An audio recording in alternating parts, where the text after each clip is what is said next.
Over 2 decades. ABC's College Football, brought to you by your Greater Detroit Jeep Eagle dealers, where you can expect the best. First down and more. Griffin on the sideline. He's got it. Elway. He goes over the middle and a caught touchdown. Aikman's pass is good to Reggie Moore. Moore's on his way. Touchdown. No flag.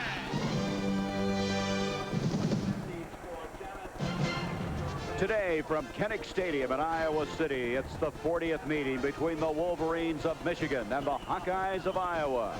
Michigan seeking their first win here in Iowa City since 1982, and here come the Hawkeyes of Iowa.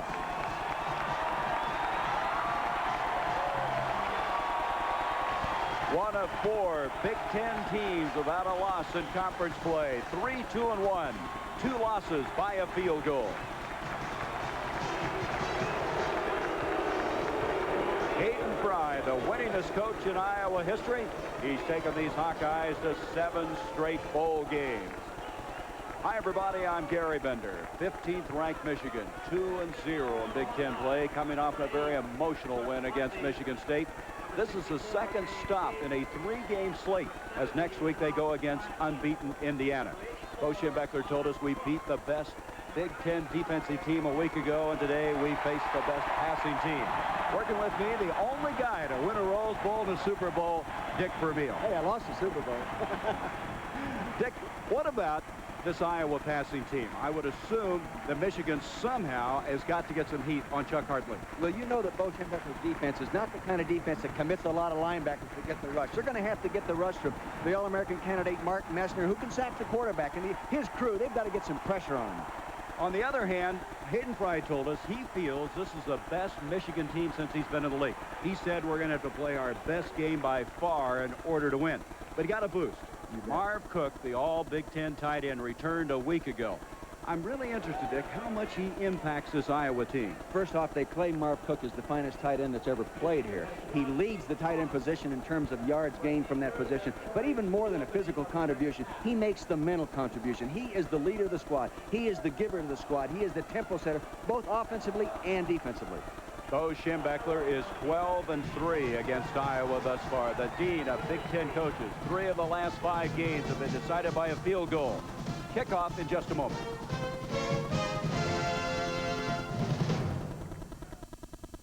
It has a classic design and an engine that sings.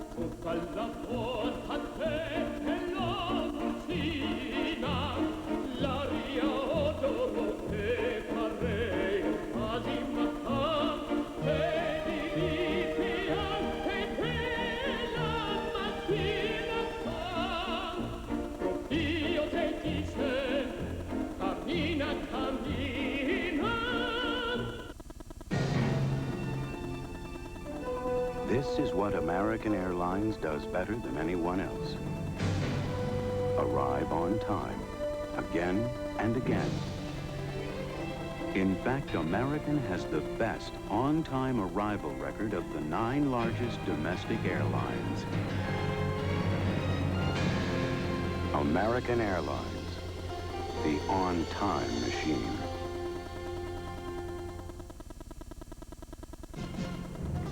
ABC's College Football is brought to you by Honda, who invite you to test drive the Accord LXI 4-door sedan at your local Honda dealership today. By the On-Time Machine, American Airlines, something special in the air. By UPS, we deliver to every address in the U.S. and to 41 countries worldwide. And by the U.S. Armed Forces, it's a great place to start. It's Indian summer here in the state of Iowa. Temperature at kickoff time 75 degrees, a sellout of 67,000 plus for this 40th meeting between Iowa and Michigan. Now to another member of our broadcast team. Let's go to Becky Dixon. Gary asked Bo Schembechler what concerns him most about this game. He'll tell you communication. Michigan likes to audible a lot. Of course, that means being able to hear at the line of scrimmage. But as Bo knows, that's not always easy here at Kinnick Stadium. This is an older facility, limited space on the sidelines, and as you can see behind me, the fans are almost right up next to the playing field. To be successful today, Bo says that this Iowa Hawkeye crowd has to be taken out of the football game. To do that, he's hoping for a strong-willed referee and for his Wolverines to score early. Gary? Thank you, Becky, very much. And that strong-willed referee may be John Nealon. As Michigan won the toss, they deferred. They will be kicking off to the Hawkeyes. Michigan in the traveling white. Mike Gillette, who does all the punting as well as the place kicking. You know, if Bo is so concerned about taking the crowd out of the game early, why wouldn't he take the ball? You don't like that, do you? You take it. Hey, well, you know, I don't know what his thinking is, but if you want to take the crowd out early, you take the ball, take it down and score, and then they shut up quickly. Mike Saunders is back deep. Peter Marciano joins him for the Hawkeyes. The Hawkeyes 3-2-1, Michigan 3-2. There are 4 teams in the Big Ten at the start of the day who are without a loss in conference play. Gillette, who had a big week last week against Michigan State, kicks off. Saunders, freshman out of Wisconsin, will not bring it out. And at the 20-yard line, the Hawkeyes will set it up. The top-ranked passing team of the Big Ten, and Chuck Hartlieb is the man who had a brilliant game last week. Hudson, the fullback, Stewart, Falloon, and Harberts are the wideouts. The offensive line now starting to get healthy. Bill Anderson is back at center. Bob Cratch, an outstanding tackle on the left-hand side. You feel, Dick Vermeil, Iowa has a very good game plan. They do. I was able to watch Michigan's defense play last week on film on Thursday, Gary. I came out on the practice field to watch Iowa practice, and they're doing some of the things that I would do if I were game planning against Michigan. That doesn't mean it's going to work. You still have to execute. So from the first snap, they'll go to the spread or the shotgun. Hartley back on first down to throw, trying to set up the screen. He's got it off to Hudson, the fullback. He's up to the 24-25 for a gain of 5. T.J. Osmond, the nose guard, over to make the stop. Let's look defensively now at Michigan, who is second in the Big Ten in scoring defense. White, Osmond, and Messner, the 3-time All-Big Ten pick. Marshall, Grant, the leading tackler. Milligan and Abrams at the linebackers. David Arnold, he's the only returning starter from a year ago in that secondary. Trip Welburn, a former wide receiver, now playing strong safety. They give him 4 on the play. It'll be 2nd and 6. Harberts and Watkins now split out left and right, and again, Hartley will go from the shotgun. Looks like he's trying to set a screen to the near side. He does to Hudson. Hudson has a first down across the 35, 40, and a big fullback pounds it out to the 43. John Milligan eventually caught up with him. So 2 screens and a first down. From the end zone, you're going to notice that Michigan is going zone coverage here on these early downs, just dropping out. Now, that allows the quarterback to lay the screen off in front of him. The offensive lineman working out in front. Now, you'll see right there the offensive lineman, Greg Divis, number 58, kicking out. Now, here he comes. Hudson working back up inside, moving the ball for the first down. What was it they told us? They thought Hudson was going to have a big day. Yes, they thought, and they're counting on him having a big day. First down, 18-yard pickup. That's to the 43. Hartley straight back. Pressure coming up the middle from White. Incomplete. Marv Cook, the tight end, in an inside route. Couldn't make the connection. Brett White was the guy who was coming right up the middle and in the face of Chuck Hartley. Well, Brett White is 6'5", so if he puts his hands up here, that puts him well over 7 foot tall. Now, you'll have to remember that Hartley is a sidearm thrower, and that could be a factor as the game goes on. You'll notice that the Michigan defensive rush will get those hands up and try to make him throw it over. Sidearm delivery, a little tough. Hartley last week coming on strong in the second half. He had 297 yards passing. Second down, 10. Hartley deep drop. Has time to throw. Beautiful protection. Far side. Catch is made by Cook. You can see why they're glad to have the big tight end back. That was a difficult catch. Bobby Abrams defending on the play, as Cook last week had 7 catches for 99 yards. It looks like he's still limping a little bit with that ankle. Well, he's only about 85% healthy. And when you talk to the people that coach him, for example, the tight end coach, Don Patterson, he says this guy is a throwback to the old-style football player. He actually ought to be wearing a leather hat, no face mask, and a crew-cut haircut. He says he really is a throwback to the old time. What did they say? He's all man. All man. 3rd down and 5 now for the Hawkeyes. Harberts, Watkins, the wideouts, along with Sean Smith. Back to throw, Hartley. Near side, it's Cook again. He's got the first down to the 40, breaks tackles at 35, knocked out of bounds at the 28-yard line.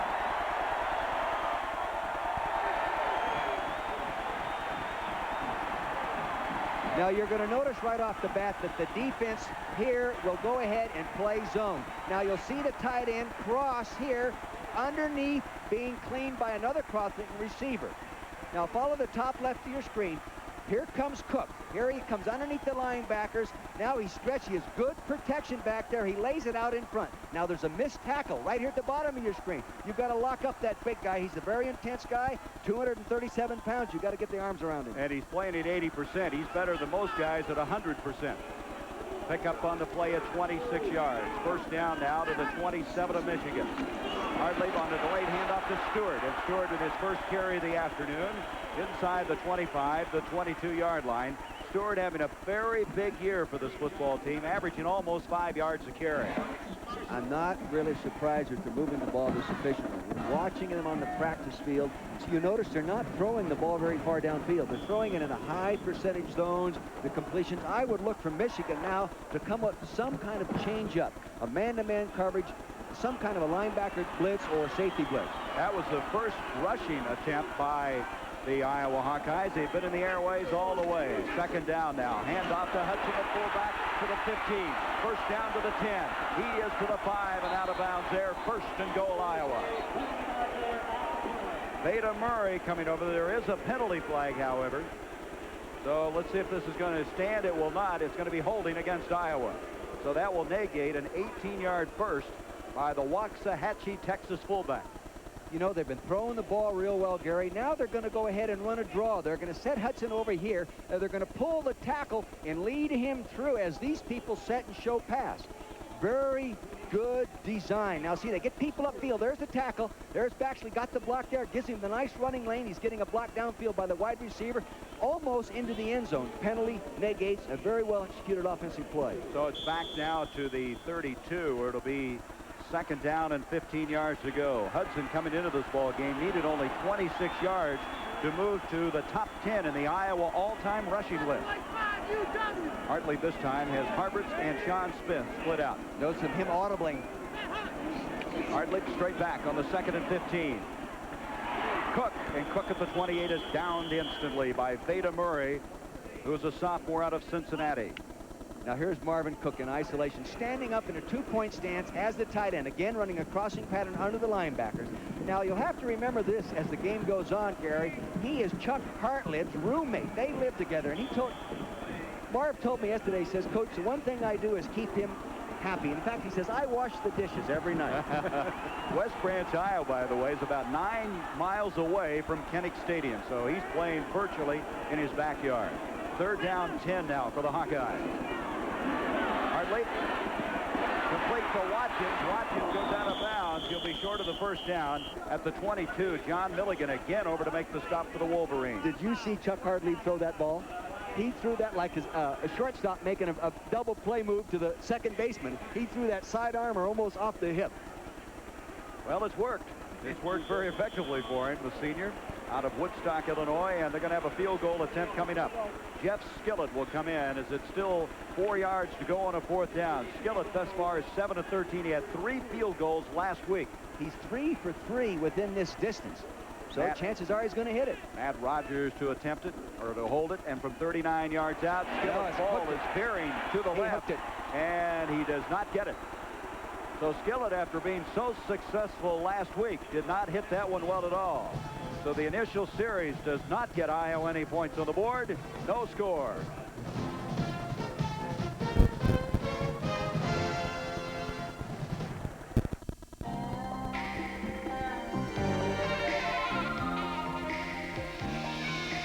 Sometimes you got it today. Emerson's got it right.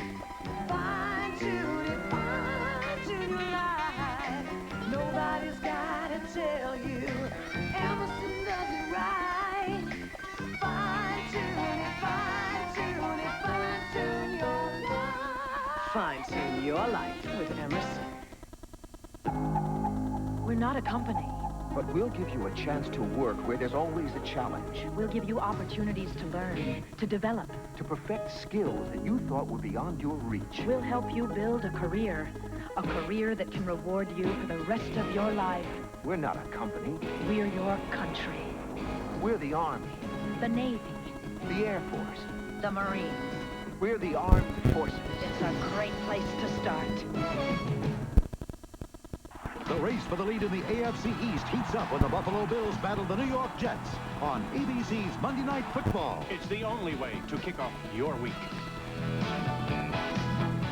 Good afternoon, I'm Al Troutwig in New York. Important games for Michigan fans. First of all, at the half, Indiana leads Minnesota 19-7, and Illinois over Wisconsin today 34-6. So the Big Ten race stays tight. Illinois is 3-0. Al, thank you. Next week, Indiana plays in Ann Arbor, and that's homecoming for the Wolverines. A game you'll see here on ABC. So after the missed 39-yard field goal, Michael Taylor on a quarterback draw tries to get back to the line of scrimmage, and that's about all he gets as Jeff Keppel was there to make the stop. There is Taylor, the quarterback. Ford Bowles having a superb year, a sophomore. McMurtry and Callaway, a lot of problems for Iowa outside. John Vitale is considered by the Michigan staff the finest center in the country. Skrepnik is 6'8", 322 pounds at that offensive tackle spot. Big enough to eat hay, that guy. And when he wants to. And strong enough to. Second down, 10. Callaway, McMurtry split out. Michael Taylor, the junior quarterback who started every game for the Wolverines, gives on the delayed handoff. No place to go for Tony Bowles as Dave Haight, who Iowa simply says is the finest defensive lineman of the country, was there. Let's look at that defense of Iowa. Leads the Big Ten in scoring defense. Mott leads the Big Ten in sacks. Keppel, Haight, Johnson, Burke, very active, a rangy forward wall. Riley and Quast, who's just been superb. And then back deep, Smiley, Hank Stoops, whose father passed away this week, playing with a heavy heart in this game, and Gary Clark at the free safety. Third down, 11 yards to go. Callaway goes in motion for the Wolverines. Taylor, pressure. He is going to be dropped. Jim Johnson, Joe Mott were there, and I mean in a hurry. Michigan now will have to punt, and if you remember last week, it was a big play in the victory against Michigan State. Mike Gillette going back, got the sign, the thumbs up. Bo Schembechler took off and went 40 yards for the touchdown. Of course, they'd have to go almost 90 yards or 91 yards to score from here. He'll punt it now, but he was very surprised that Michigan State used the 10-man rush on the 40-yard line going in, and that's why he went with this fake punt. Gillette, who's punting as well as place kicking, back from his own end zone, hits it. Peter Marciano was way deep, now waits for the ball to roll to him, comes up and grabs it at the 40, and he's dropped by David Arnold instantaneously. So at the 40, Iowa will have it for the second time, a 52-yard punt by Mike Gillette.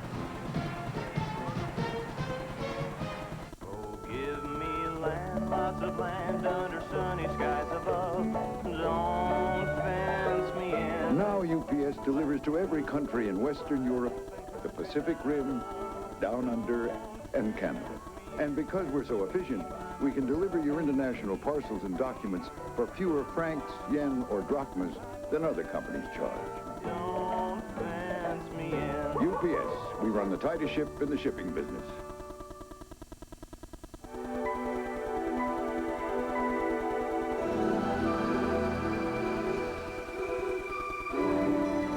The shape is distinctively advanced. The cockpit designed for comfortable travel over time and distance. The Honda Prelude SI, a slightly ahead of its time machine.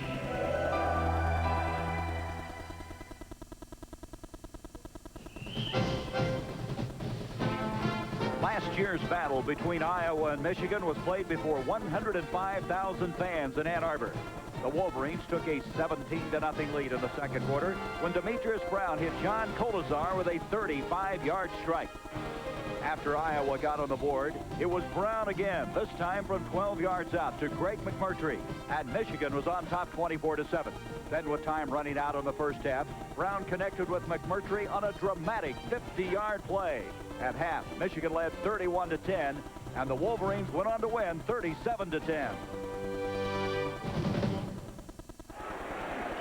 So that brings us up to date. Last year's ball game, and here we are with Michigan leading the series 29-7-3. And Iowa's won the last two here. Michigan has won the last two in Ann Arbor. After a 52-yard punt by Gillette, Michigan comes to the, I should say, Iowa comes to the 40-yard line. On that last series, on 3 snaps, Michigan had a minus 12 yards. So their first series did not materialize well at all. Watkins and Harbert split out. Tony Stewart slammed down after maybe a yard gain. Mike Teeter now under the nose guard spot. Gary, I'll tell you, in watching Michigan's defense play on film last week, you aren't going to make a living running right at them. Maybe you can get outside and maybe out-quick them to the outside, but inside, point of attack tough, maybe cut back on them once in a while, but they're so well-disciplined and so fundamentally sound, well-coached by Lloyd Carr's defensive staff that they're tough to attack straight ahead. What was it Hayden Price said? They even look good coming out of the huddle. That's what he told us. Second down still, virtually 10 yards to go for Hartlieb and the Iowa Hawkeyes. No score. Hartlieb back. Far side. Dropped. Momentarily caught by Stewart. David Arnold with the big hit. He could not hang on. Now you're going to note, Gary, that Tony Stewart, a halfback, is lined up in the fullback's position. They run a play-action fake. Quarterback comes up, makes it, and puts him on the fly move behind a post move. Well executed. Got him out there. There he is. Now they're hoping some safety or linebacker will try to run him. There he is. Nice throw, right on the money. Good protection. He just didn't hold on to it long enough to be a completion. But also good contact made by the defender. I think that was David Key. 6 of 8 for 64 yards now for Hartlieb. Third down, 10 from the 40. Hartlieb, far side. It's Cook, the tight end. First down to the 35. So when in doubt, go to number 84. He is so sure-handed. What an imposing target he is at 6'4", 245 pounds. Just remember, last year he averaged 35 yards of reception, but he only caught 3. But you know, at 35 yards a crack, you don't have to catch many. There's what he did last year against the Wolverines. That was the exact same pattern that the halfback ran on a flat and up. This time it was the tight end, same pattern in a different formation. Just shows you how tough this guy is. He took a pretty good whack too, but he was able to hang on. 26-yard gain on the play. First down just inside the 35. Pitch comes back to Stewart, and Stewart got back to the line of scrimmage, and that's all. Let's go to New York now for an update. Here's Al Trautwig. All right, Gary, last week Todd Ellis had interception problems. Today he threw 4 more as South Carolina loses their first game against Georgia Tech 34-0. This was 31-0 at the half. Back to you. Okay. Well, that may set the tone for a big upset on Saturday, huh? If you're not mentally ready to play, you're going to get beat no matter how good you are. Boy, a lot of football to unfold. That's got to set the tone maybe and encourage some underdogs. Second down, 10, just inside the 35 of Michigan. Smith and Harbert split out. Hartlieb has Stewart and Hudson behind him. Pressure coming, gets it off to Cook again. Cook to the 30 and able to advance to the 28-yard line. He'll be 4 yards short of the first down. Bobby Abrams over to make the stop for the Wolverines. Taking a look at Chuck Hartlieb's throw. Now watch the close short arm delivery that he has. Now this is a screen pass, but he throws most of the balls this way. Straight drop back, good technique, ball held up, number high, plant sets up. Now he's going to look for the tight end of the screen. Now see this sidearm delivery? He can actually, Gary, throw that a little bit lower. He has many varieties of releases, and they're all effective. And they get there. That was Messner at his feet trying to put the pressure on Hartlieb. Third down now, still almost 5 to go. Hartlieb sets up again, scrambling around, chased by Brent White. Flushed out of the pocket, takes a big hit as he releases the ball. The catch is made by Sean Smith at the 24, and I'm telling you, as you see Hartlieb, he really took a pop that time. Trip Welburn defending on the play, but Hartlieb never saw the ball be completed. What was different that time, Gary, is that Lloyd Carr's defense that time went man-to-man. So there were no loose zones there, no one to throw the crossing patterns to. They were all covered one-on-one. That forced the quarterback, Hartlieb, to hang on to the football. That allowed the defensive pressure to get there. First down, and a lot of courage by Hartlieb on that play. Hartlieb last year against Michigan passed for 362 yards, and he looks like he's headed for another big afternoon. Well, he threw for 362, like you said, last year, 63% complete. He's better than that right now. Iowa inside the 25. Here is Smith, Sean Smith, the junior college transfer from El Camino, California. He advances inside the 20 to the 19. And the All-American Mark Mester over to make the tackle, along with Alex Marshall. Very good design. Man in motion. He'll come up and seal. He'll get a kick-out block here. He's going to step on here like that. He's going to get the quick screen coming out. Very clever design. Now watch. There it is. Now see the seal block right inside. Now here comes the kick-out block by the fullback, Hudson. See that little crack he's trying to create there, Gary? Well-executed play. Sometimes you can pop that for a big one. I like that. He made that offense. little crack a big crack with that kind of a block. Yes, he did. Hudson can really run over people. Now we're having the ball move back on 1st and 15. I never did see a flag on the play, did you? No, I didn't. If they threw it, they picked it up quick. I still didn't see it. Illegal motion. Illegal shift on the play. So it's a procedure call and makes it now 1st and 15. That's twice now they've had the ball moving, and the penalty has slowed down the drive. Maybe stopped it. So at the 29-yard line, 1st and 15, 5:58 to go in the first quarter. Hartley falls down. There's a penalty flag as well. Hartley, who's had some problems with a hamstring. In fact, a couple of weeks ago, he played with a brace on the leg, but he finally got rid of it. It was so cumbersome, and feels that he's healthy. Most of the time when that happens, Gary, they teach a pedal technique, meaning the quarterback pedals straight back, keeping his shoulders parallel to the line of scrimmage. Illegal procedure again. What he does, he takes a forward step to start his backward motion, and the center steps on his foot. That happens 9 times out of 10. That's what causes a quarterback to fall. In all fairness, Iowa's had such a patched-up situation in that line, too. Oh, they have. Bill Anderson just starting his second game. He missed the first 4. David Turner, a redshirt freshman, starting at right guard. Bob Schmidt had been injured. Jim Poyton had been injured. Rob Baxley, the 78, the offensive right tackle, a freshman redshirt. He was listed as the 4th-string tackle start of the year. You know, Oklahoma State was trying to get to the next level. Doesn't look like they made it. No, they need a bigger ladder. Second down now. 17 yards to go. Hartley again to throw. Pressure coming from Messner. Throws it with a man in his face to Hudson at the 30, and Hudson drops it to 27. Trip Welburn up to make the stop for Michigan. And again, Hartley just showing his escapability. He had some real pressure coming. Able to ad-lib, get some additional time. But let me say this in regard and credit to the offensive coaching staff at Iowa. That is not always ad-lib. He is totally aware where his outlets are. So it's tough to sack him. When he knows he has so much time to execute the pattern call, if they run out of time, he knows where to get the ball outlet-wise. Michigan can't get the football. 3 plays netted a minus 12 yards earlier. 3rd and 13 now for the Hawkeyes. Hartley hit as he releases the ball, caught by Harvard. Harvard has a 1st and goal. Trip Welburn on the stop. And again, Hartley was hit as he was releasing the football.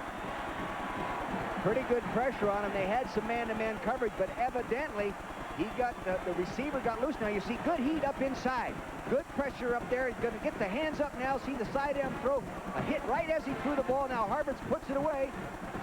Cuts back up inside and makes the 1st down inside that 10-yard line. Harvard's one of 3 walk-ons at a wide receiver spot for Iowa. Their walk-on program has been very effective. 1st and goal now at the 6-yard line. Michigan has had only 3 snaps. All of it's been Iowa in the first quarter. Here's Hudson, and he may have gotten a yard, giving a yard at best as he's to the 5. Messner led the charge defensively, along with Mike Evans. Hudson is so strong. They have talked about Hudson from the standpoint that when he hits you, he is so powerful, he just bends people backwards. Those big, strong thighs that he has. He has a tendency to put weight on in the offseason, and also in between spring practice and the fall. And the players have nicknamed him Fat and Nasty because he gets up from his 235-pound category to about the 255-pound category. This time Hartley on a 2nd and goal, rolling out, has Cook in the end zone. Touchdown, Iowa.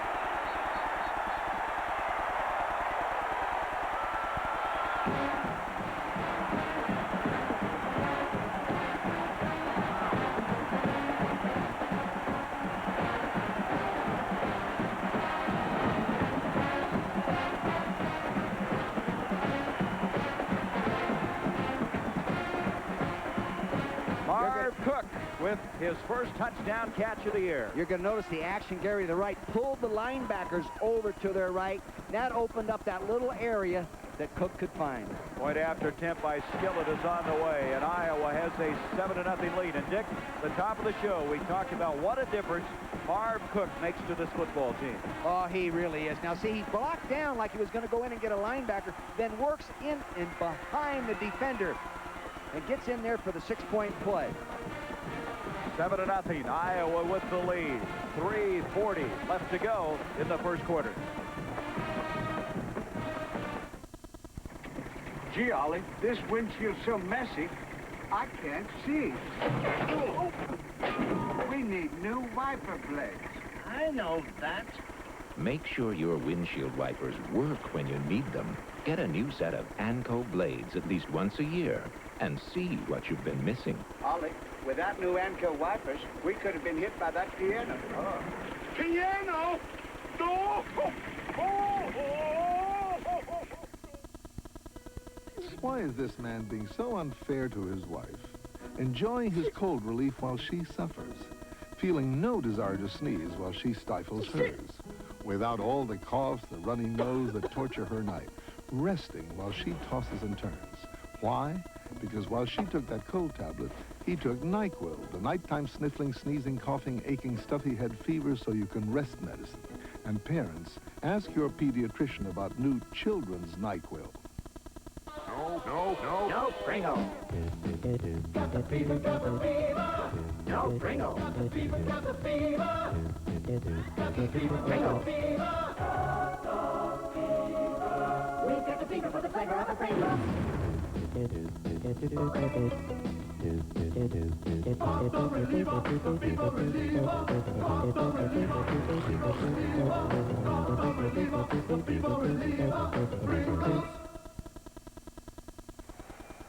In the run for the Roses at the beginning of the day, Indiana, Illinois, Michigan, and Iowa were in conference play without a loss. Iowa with that tie with Michigan State. You saw what Indiana was doing earlier. They are winning. Illinois is winning today. Michigan now trailing 7-0. And, of course, the Rose Bowl will be on ABC January 2nd in Pasadena.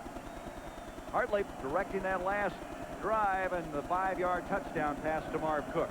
What you got to realize when you're talking to Hartley as a quarterback, you're also talking to an all Big Ten academic caliber student. This guy is a fine student, so he can really comprehend everything you can get him as a coach. This will be Tony Bowles for Michigan. Got a hole. And he's going to get across the 25 to the 27. So Michigan, who has had 3 snaps in this first quarter, a minus 12 yards, now will have their second opportunity of the game. That last drive was 60 yards, 11 plays, and it took 5 minutes and 59 seconds.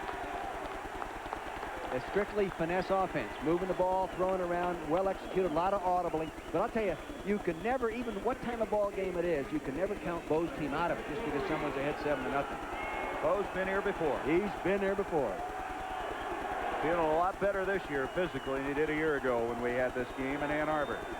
First down now, the line of scrimmage, the 28-yard line. Taylor getting off to the fullback, Leroy Horde. And Horde, who Bo feels has enormous potential, gets across the 30 to the 31-yard line, a gain of 3. It'll bring up 2nd and 7. And Brad Quast, who's the spinal linebackers you're going to see in the collegiate ranks, number 35, made the stop. Mark we have Stoops a man is down. shaken up. It's Stoops, I believe. And this has been a tough week for Mark Stoops. His father passing away at the age of 54. Ron, who is an assistant coach at Cardinal Mooney High School in Youngstown, Ohio. He went back for the funeral, as did Hayden Fry. Of course, he had 2 brothers who were all Big Ten picks here, Bobby and Mike. And now Mark is down, and let's just hope that's nothing too serious. Mark Stoops, the junior out of Youngstown, the starting strong safety. Well, we have a break in the action. Let's go back to New York. Here's Al. All right, Gary, it's hard to believe this score is correct. Oklahoma State has never given up this many points in the first half of a game. Nebraska has 4 touchdowns, big plays, all of them over 40 yards, 49-21 in this Big 8 showdown at the half. Back to you. Well, you know, last year, Al, Oklahoma State thought they had a shot against Nebraska and got beat 35-0. And I did that game, and it wasn't that close. It wasn't that close. It's kind of like the Big 2 and the rest of that Big 8. And Oklahoma State thought they were ready to move into that area that Nebraska and Oklahoma has held for so long. You know, and you can be physically close and not mentally close. And your squad has to believe deeply that they can beat a team like that before they do it, even though they're physically close enough to get it done. Well, Mark Stoops is going to have to come off the field. Boy, what a tough week for this guy. He's hurting. Ryan Wise will come in to replace him at strong safety. That hurts their secondary situation in terms of substitutions, because they had, in many of their defenses, they had both Wise and Stoops in the secondary at the same time. And remember, Torque Hook, the fine safety, is injured and can't play today. Boy, it's been a tough year injury-wise for the Hawkeyes. Second down, 8 yards to go, just across the 30-yard line. Taylor wanting to throw. On target to McMurtry. He spins for the first down. He's to the 45. Jim Riley made the stop, and McMurtry so fluid, so smooth. This football team has as fine a set of receivers they've ever had in Kolesar and McMurtry and Chris Callaway. Well, McMurtry, you know, they say, as Bo said last night, is the most improved maybe receiver he's had. He's not a real good move guy, but he has good straightaway speed, and he has super hands. Taylor came in here as the top-ranked quarterback in the Big Ten, completing that pass. 15-yard gain to the 45. 7-0 Iowa. Here's Bowles. Bowles goes for 5 as he makes it to the 50-yard line. Tony Bowles has had an outstanding year, replacing Jamie Morris, the all-time leading rusher for Michigan. He's been averaging 5.5 per carry, and here is his per-game output. Look at 213 yards against Wake, 179 against Wisconsin. He's going to be well over 1,000 yards if he keeps at this pace. That's obvious. He could break Jamie Morris's record. Yeah, at that pace he will. Kolesar, Callaway split out on a second down and 5, and Bowles has the first down. He first to the 30, 25 to the 22. Jim Riley, Keaton Smiley eventually caught up with him. And Bowles, who is 6'1", 190 with 4.4 speed. Now watch Big Dean Dingman right here. Watch him pull and get over into the point of attack. Now you're moving a body at 6'3", 280 pounds work up in there. See, that's a pretty good guy to follow through a hole. See him pick that guy off to the left. There's a good block downfield from Kolesar. Almost pops this one. Good execution in the running game. See, contrasting style. Bo executing of that running game. Iowa, Hayden Fry, execution of that passing game. The sophomore Bowles, all 3 tailbacks are sophomores for Michigan. First down now, and all kinds of movement up front. Looks like Tom Doring, the tackle for Michigan, may have fired off. John Vitale over trying to encourage him, so that'll be a penalty against Michigan. I think Vitale could encourage me, too. How about talking to him last night, huh? Boy, is he a swashbuckler. Is he a piece of work? Vitale, number 67, the center. He's an all-Big Ten guy. Many people feel the finest center in the country. They've had 3 previous All-Americans at center at Michigan, and Vitale's as good as any of them. What, Walt Downing, George Elijah? You know what he told me last night? He says, Coach, I'm excited about playing against Haight, even though he's a great player. At least I know where he's going to be. He said, last week we played Michigan State in that different defense. He said, we had to change all our blocking schemes all week and that kind of stuff. He said, this week I know where the enemy is and I can go after him. The enemy. He's emphasized the enemy, too. The enemy. First down, 15. McMurtry and Callaway split out. 7-0 Iowa. Taylor on a delayed handoff to Bowles. Bounces into trouble, tries to go wide, and he's going nowhere. That's Quas, and now penalty flag thrown. Brad Quas over to make the stop. He's the leading tackler for Iowa, and Iowa's indicating it's against Michigan.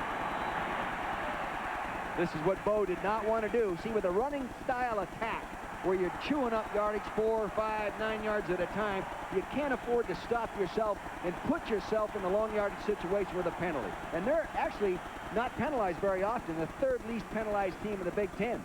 Look at that road record. That's amazing. You look at it, 59, 16-1, playing in enemy territory. I know it, but the nice thing about Bo in Michigan, he's always on the road with the right people, you know.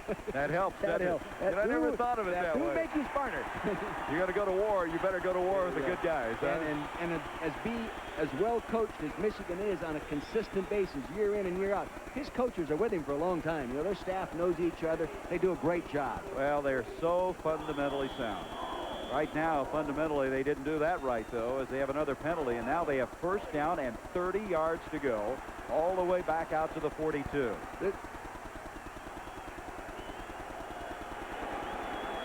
Tolazar and McMurtry split to the near side.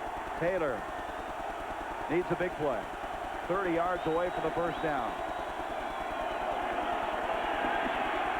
Sets up the screen to Bowles. Bowles gets a block from Tolazar. He is to the 36 and out there. Ryan Wise over to make the stop. Well, we saw Mark Stoops come off the field a moment ago. Let's get an injury report from Becky Dixon. Gary, I just talked to Iowa's team doctor, Dr. John Albright. He said that Mark Stoops has severely sprained his knee. He will not return to today's game more than likely. Oh, boy, it's been some week for the Stoops family. I cannot express how tough it's been for Stoops to come back after the passing away of his father, and then to have the injury. Got to really feel for that guy. Oh, God. Second down now, 24. Tolazar and Callaway split out. 7-0 Iowa. 1:02 to go, first quarter. Bowles goes in motion. Taylor looking that way. Up the middle, Tolazar can't get to him. Good coverage that time by Merton Hanks. Brings up 3rd and 24. Iowa went ahead and committed both their outside defensive end, Mike Burks, number 5, and Joe Mott, 97, and got some pressure on him, played man-to-man downfield. They're a little more willing to do that because they feel Keaton Smiley, the one corner, and Merton Hanks, the other corner, can play man-to-man against these wide receivers. I really hurt for that guy. Oh, so do I. So, as Becky reported, a severely sprained knee, will not return. And they've had such an unbelievable year injury-wise. What was it Hayden said? It's been like a blitzkrieg. And it has been. You know, and you asked me a while ago if I ever experienced that. I never experienced anything as bad as Hayden has experienced in the injury factor. 3rd and 24, but right now the official stopping the play and indicating that Michigan's called for a timeout. So Taylor will go to the far sideline to visit with Bo Schembechler.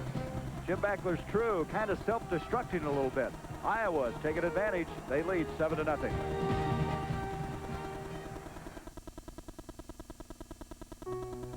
Recently, 12 new cars were chosen to compete for the Motor Trend Import Car of the Year award. When the results were in, the top 3 places were won by Honda. CRX SI, Civic, and Prelude. Who says it's lonely at the top?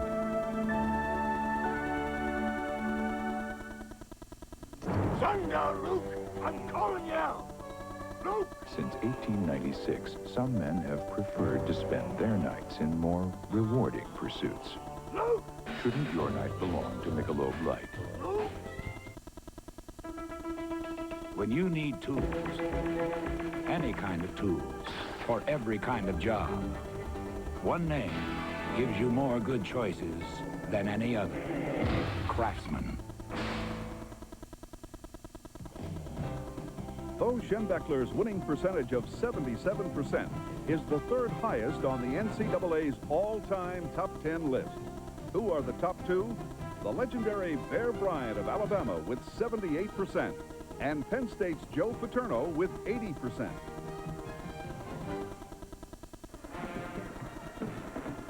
There's Mark Stoops. They're taking him into the dressing room. Again, if you just joined us, he has injured the knee, severely sprained knee, will not return. Ryan Wise has replaced him at the strong safety spot. As we come back, Michigan using a timeout. We'll have a 3rd and 24. They're at the Iowa 36-yard line, trailing 7-0.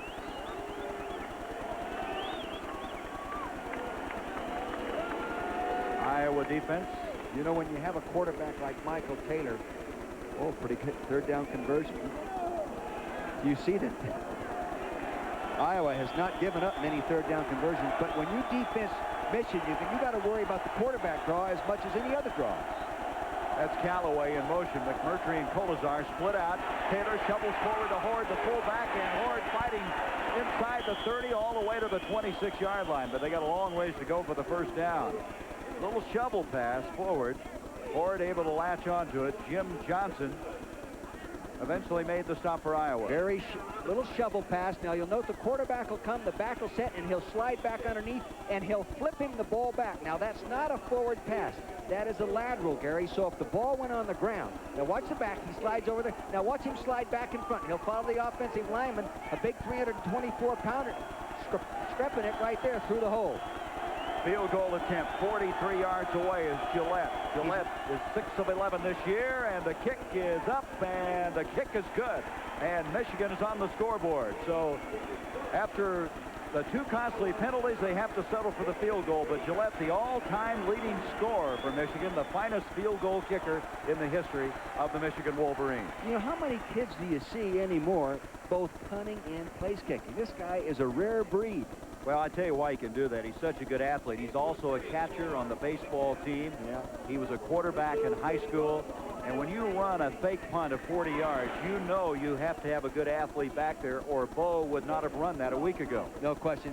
And he must have a real good discipline in kicking style, because the field goal kick is the sidewinder where the punt is the straight on. Now, I could see it being easier for the guy that in the old days when the guy did both, he approached the ball straight ahead and kicked it rather than the soccer style kick. You know, you're using different muscles, aren't you? Yeah, it's different altogether, a different swing, and it's just amazing that he does so well. So Gillette able to kick one from 43 yards away. It's now 7-3 with 10 seconds left in the first quarter. You know, the other thing about that guy, he's the catcher on the University of Michigan's baseball team. Well, they have a lot of players. McMurtry is on that team. John LaFontaine, Hassel, Rick Hassel plays on the team. And as we mentioned, Gillette was the catcher for Jim Abbott, the outstanding pitcher for Michigan, who won the Sullivan Award. You know that baseball stuff, don't you? I tell you, Abbott is a great story. Born without one arm. Really? Oh, yeah. I know that. Okay, yeah. I know that one. But the only thing I know about baseball, I can say hum baby, and that's about it. that's Roger Craig's moniker. I'm exaggerating that knowledge. That'll go out of the back of the end zone. So Gillette kicking with the wind to his back, puts it into the end zone, and from the 20-yard line now, Iowa with a 7-3 lead will set it up.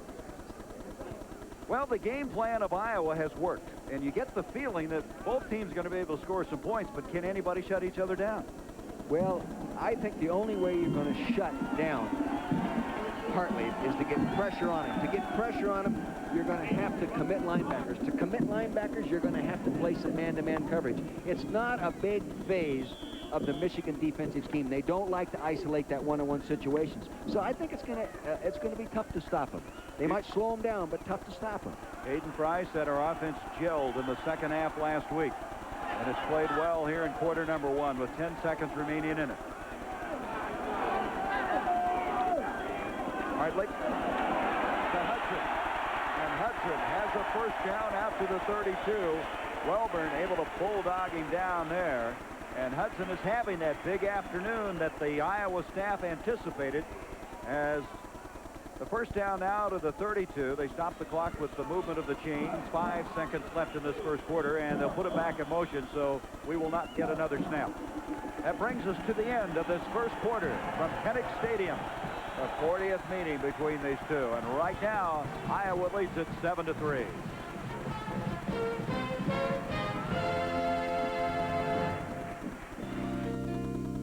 Help protect your plans and dreams. Our agents are the key. Together we make America work.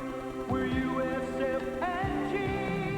From the mountains ledge to the ocean's edge, we ensure you every day. We protect what America's made of. We cover the USA. My brother just got the most critically acclaimed, top-rated compact disc player, a Magnavox. Sounds good, too. No other CD player's won more awards for flawless sound. Sounds good, too. Audio experts say nothing even comes close. It sounds great. Magnavox makes incredible CD players. Sounds good, too. Well, what do you expect? Magnavox is the company that invented CD technology. Then you suspect it would sound good, too. They're smart, Tom. Yeah. Very smart. Magnavox. Smart choice. Very smart. Introducing a new unit of measurement.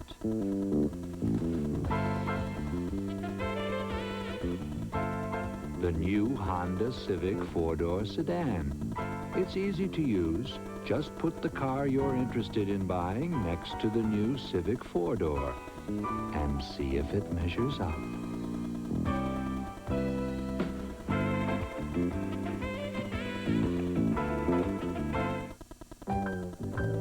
I really can't stay. But baby, it's cold outside. I gotta go away. But baby, it's cold outside. At 35 degrees below zero, this is conventional motor oil. But Mobil 1 still flows freely to protect vital engine parts faster. I simply must go.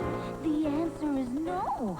Baby, it's cold outside. Get Mobil 1 and beat the cold. I'm talking cold. What a beautiful day for football. Big Ten style here at Kinnick Stadium. 67,700 on hand for this meeting. We played one quarter, and right now Iowa's got the advantage 7-3. They have a first down at their own 32-yard line. Hartley begins stumbling as he comes out from center. Travis Watkins can't hang on at the 45. Let's look now at the first 15 minutes of this game. Iowa 148 yards in total offense. And you can see no turnovers by either team right now. Penalties sort of cancel each other out. No one has the edge. The edge really right now is the passing yards of Iowa. That's the biggest difference in Michigan from a year ago, is they are a +9 in the turnover department. A year ago at this time, Bo Schembechler's team had suffered 13 interceptions, only 2 coming into this game. And those were last week. Hayden Fry's club now is a 2nd and 10. Hartley on a little delayed handoff to Stewart, and that fooled nobody. Good reaction by Brent White, a junior. Brent White is quite a story, number 88. They expected him to be a starter a year ago, and he was driving his car, and a lady ran a red light, crashed into his car, and almost destroyed his knee. He's come back from that, and he's a welcome addition. And he comes to University of Michigan as the lineman of the year out of Ohio. No wonder Ohio State's having a hard time winning. They're not getting those guys home. Huh? That's right. 3rd down, 13 now.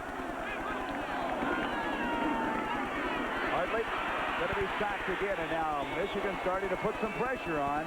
Bobby Abrams, a former defensive back, a linebacker, and evidently Bo now finding a way to get to Hartley. Abrams is a converted defensive back, so he has the quickness of a defensive back and the size of a linebacker. And if you go to block him like you would a normal linebacker, you won't be accustomed to that kind of quickness coming from that position.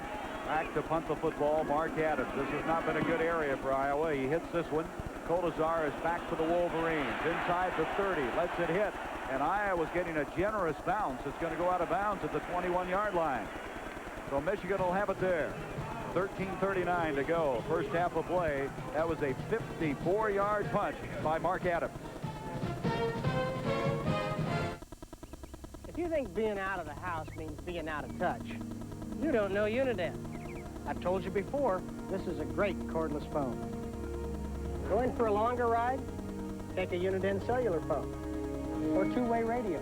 A CB, a powerful scanner. Or get the whole picture with a Uniden satellite TV receiver. Whichever you choose, choose Uniden. Uniden quality goes the distance.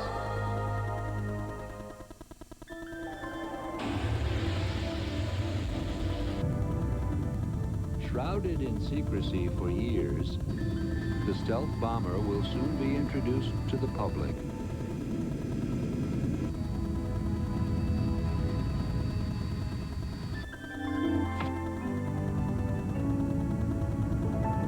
For the record, we introduced ours first. Undefeated Indiana takes on Big Ten rival Michigan, or a Pac-10 matchup between number 2 UCLA and Arizona next Saturday on ABC's College Football. Michigan gets the football at the 13:39 mark. 7-3, Iowa with the lead. John Vitale brings him out from the huddle. Taylor will bring out Callaway as the only wideout, the I formation backfield. Bowles is the running back along with Ward. Callaway in motion. Taylor, that looks like a busted play. It was a broken play. He went the wrong way, and all of a sudden, Joe Mott was in his face, and down he goes, and Mott has another sack as he comes back, able to down him there. They're going to mark the ball at the 19-yard line, and Mott has been all over the place. He leads the Big Ten in tackles for loss with 13 and also in sacks with 5. Senior out of Endicott, New York. This guy is having his best year by far. And it's nice to have your best year your senior year. Colazar, Callaway split out, loss of 3, 2nd and 13. Bowles goes in motion. Taylor sets up at the 10. Outside and trying to make the catch is Bowles. He could not. Brad Quast defending on the play. Dave Haight, the very fine nose guard, one of the top tacklers. Here he is in a very good matchup, a matchup of All-Americans. But you'll notice that Vitale doesn't have to block him one-on-one. You see that right hand? Oh, you know, I'm not sure that wasn't an illegal head slap. I think that is very illegal. Sure, but I'm not sure he got. If you don't hit the helmet, it's fine. I think he got him in the shoulder pad. But you'll see Vitale knows he's going to have help from either guard if he takes one of those gaps in certain kinds of protections. 3rd and 13 now. McMurtry, Colazar split out. In motion comes Callaway. Backside pressure coming. Taylor in trouble. He gets away from Mott and then help arrives. But Mott was there first. Keppel helped finish him off. Did Joe Mott come catapulted off of that line? Tremendous charge by the senior. What you're getting here is not a mismatch in size. Now you're going to get a big offensive tackle here at 320 pounds trying to block a linebacker who's much quicker. In the quickness, he accelerates right around big Skrupnik, number 75. Here comes Mott to the top. See the tackle come out to try to get him? Not quick enough to get this guy. This guy comes with vengeance. Oof. He has a mean streak in him, and I believe it. Gillette back to punt now. Dave Weil will snap it. Movement up front by Iowa. Marciano back for the Hawkeyes. So let's kick, and Marciano on the fly. 35. Boy, he's up there. At the 32-yard line, he is racked up in a hurry. Keith Mitchell was down to make the stop. Iowa with excellent field position. What's so special about Wendy's new Bacon Swiss Burger? Bacon. Special sauce. Swiss cheese. More bacon. All on a toasted Kaiser bun. It's the only bacon Swiss burger with 3 strips of bacon. Ooh, doesn't that sound delicious? Wendy's new Bacon Swiss Burger. Come on in now and grab one while they're hot. At UPS, we're changing the face of the international delivery business. Because now, UPS delivers to every country in Western Europe, the Pacific Rim, Down Under, and Canada. And because we're so efficient, we can deliver your international parcels and documents for fewer francs, yen, or drachmas than other companies charge. And let's face it, a drachma saved is a drachma earned. UPS, we run the tightest ship in the shipping business. Meet the man who lands upside down, the teenager who flew into Red Square and tells about it now for the first time, plus a baby genius and a giant maze race. Incredible Sunday. Gary Bender, Dick Vermeil, and Becky Dixon. You can see the wind, which is blowing as we view it from right to left. Gillette was kicking into it. It looked like it really held his ball up, knocked it down. It was only a 32-yard punt, and Marciano on the fly returned it 10 yards. And Iowa, with a 7-3 lead, now has it. First down at the Michigan 32. That's an awfully short field, and this is not the kind of football that Bo likes to play. Hartley now, again, changing the play at the line of scrimmage. Smith, corner blitz. Harvard split out, and now timeout by Harvard. At the top of the field, a wideout turned to the head linesman, and he called the timeout. You know what happened? he had a pass protection called, and he saw a corner blitz coming. David Key at the top here, a cornerback, moved from this position, moved into a position to blitz. He knew he did not have anyone to pick him up. Timeout, didn't want the sack yardage. I thought it was interesting to know that the wideout called it. Usually it's a quarterback, but it was Harberts at the top who picked it up, and he said, no way, we're going to do that one. Yeah. By the way, on a somber note, an update on Mark Stoops. He has been taken to the locker room, as you saw a moment ago, and the diagnosis is a torn right knee ligament. Let's go to Becky Dixon. Gary, if you look at the shoes these two teams are wearing today, you might just think there are two different sports being played out on the field today. Now, Michigan, as you might expect, is wearing a regular football shoe designed especially for AstroTurf. Iowa, on the other hand, or maybe I should say on the other foot, is wearing a sneaker, much like a basketball player would wear. The reason, well, they say you get a better grip on this older, drier turf. And by the way, next year, Iowa's going to grass. Gary? You see the size of those shoes? That must be Strepanex, huh? I don't know. It'd be 21 AAA or whatever that size is. Notice, though, the black ones? Michigan wears those black shoes, don't they? Yeah, they do. It makes them, they don't look as quick wearing those kind of shoes. Here we go now. After Iowa used the timeout, they have a first down at the 32. Smith and Watkins split out. Quick pitch to Hudson. And the burly fullback to the 28-yard line of Michigan. T.J. Osmond, the sophomore out of Pittsburgh, PA, and Beta Murray and Eric Anderson, all three of them over to make the stop. A pickup of 4 as Hudson, the guy who bends you backwards again, didn't look like he had a lot of running room, but he made some. Ed Hudson's an interesting story. His mom died when he was in the 8th grade. His dad raised he and 5 other children with the help of his oldest sister, Belinda. And here he is getting a football scholarship, played 4 years here, the all-time fullback at Iowa. That's a great story. Second down, a long 6. Hartley back again. Complete to Stewart. Stewart makes the tackle, and he's to the 20. And that'll be enough for a first down for the Hawkeyes as Osmond over to make the stop along with Beta Murray. First down, Iowa. And again, Hartley with that little sidearm action.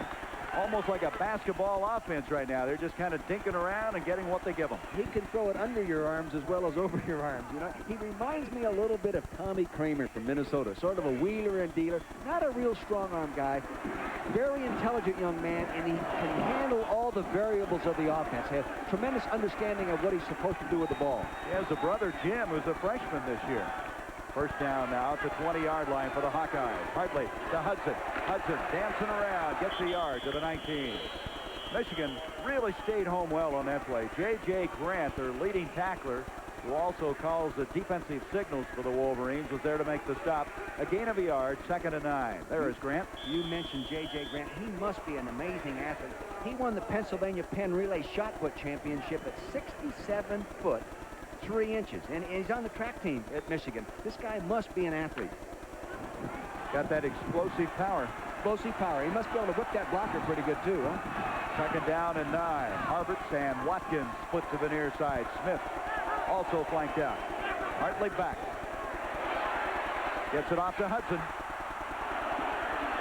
Hudson winds his way to the 15. Welburn and Arnold over to make the stop, and Michigan must feel like they've been on defense this entire first half. See what I mean about awareness? That was not a fluke. He knew where his outlet would be. The only way the outlet would not be there is if they dogged the linebacker, his blocking assignment, and he would have to pick him up. He saw zone coverage. That's his alert. The linebackers have dropped. If I'm in trouble, I'm throwing over to the check down. 3rd down, 5 yards to go from the 15-yard line. 7-3. Iowa. 9.5 minutes to go in this first half. This is Richard Bass in motion. Give to Stewart. Stewart trying to get away from Grant, but Grant won't let him go. Clever. That was clever. They went to the end-over formation into the sideline, which in the games prior to this game, they've always been running into the sideline, into the unbalanced line. This time they use a little motion and won away from it. Good defense, good discipline by Michigan. Well, what was it that Bo said? He says, we'll be in a dogfight, and I will do something unusual. And Hayden Fry always comes to every game with a new wrinkle. So it's 4th down now, and Skillett will come in to attempt the field goal. Skillett earlier missing from 39 yards away. Matt Rogers, who is the son of Jimmy Rogers, now the head coach of the Boston Celtics, a whole 32-yard attempt. And this time, Skillett's down the middle. So Iowa builds their lead to 10-3. 8:43 to go, first half.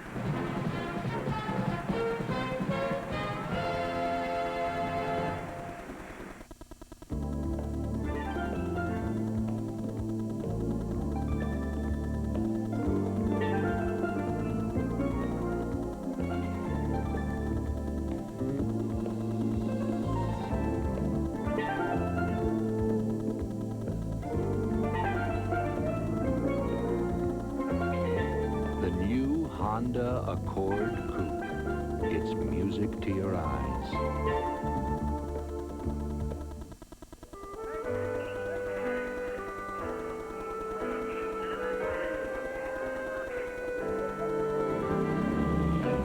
This memory is brought to you by Unocal. Since 1951, we fueled more NASCAR winners than all other gasolines combined. And we put that same high performance and winning spirit into gasolines for your car. What you say we take her for a spin, Murph? Richard.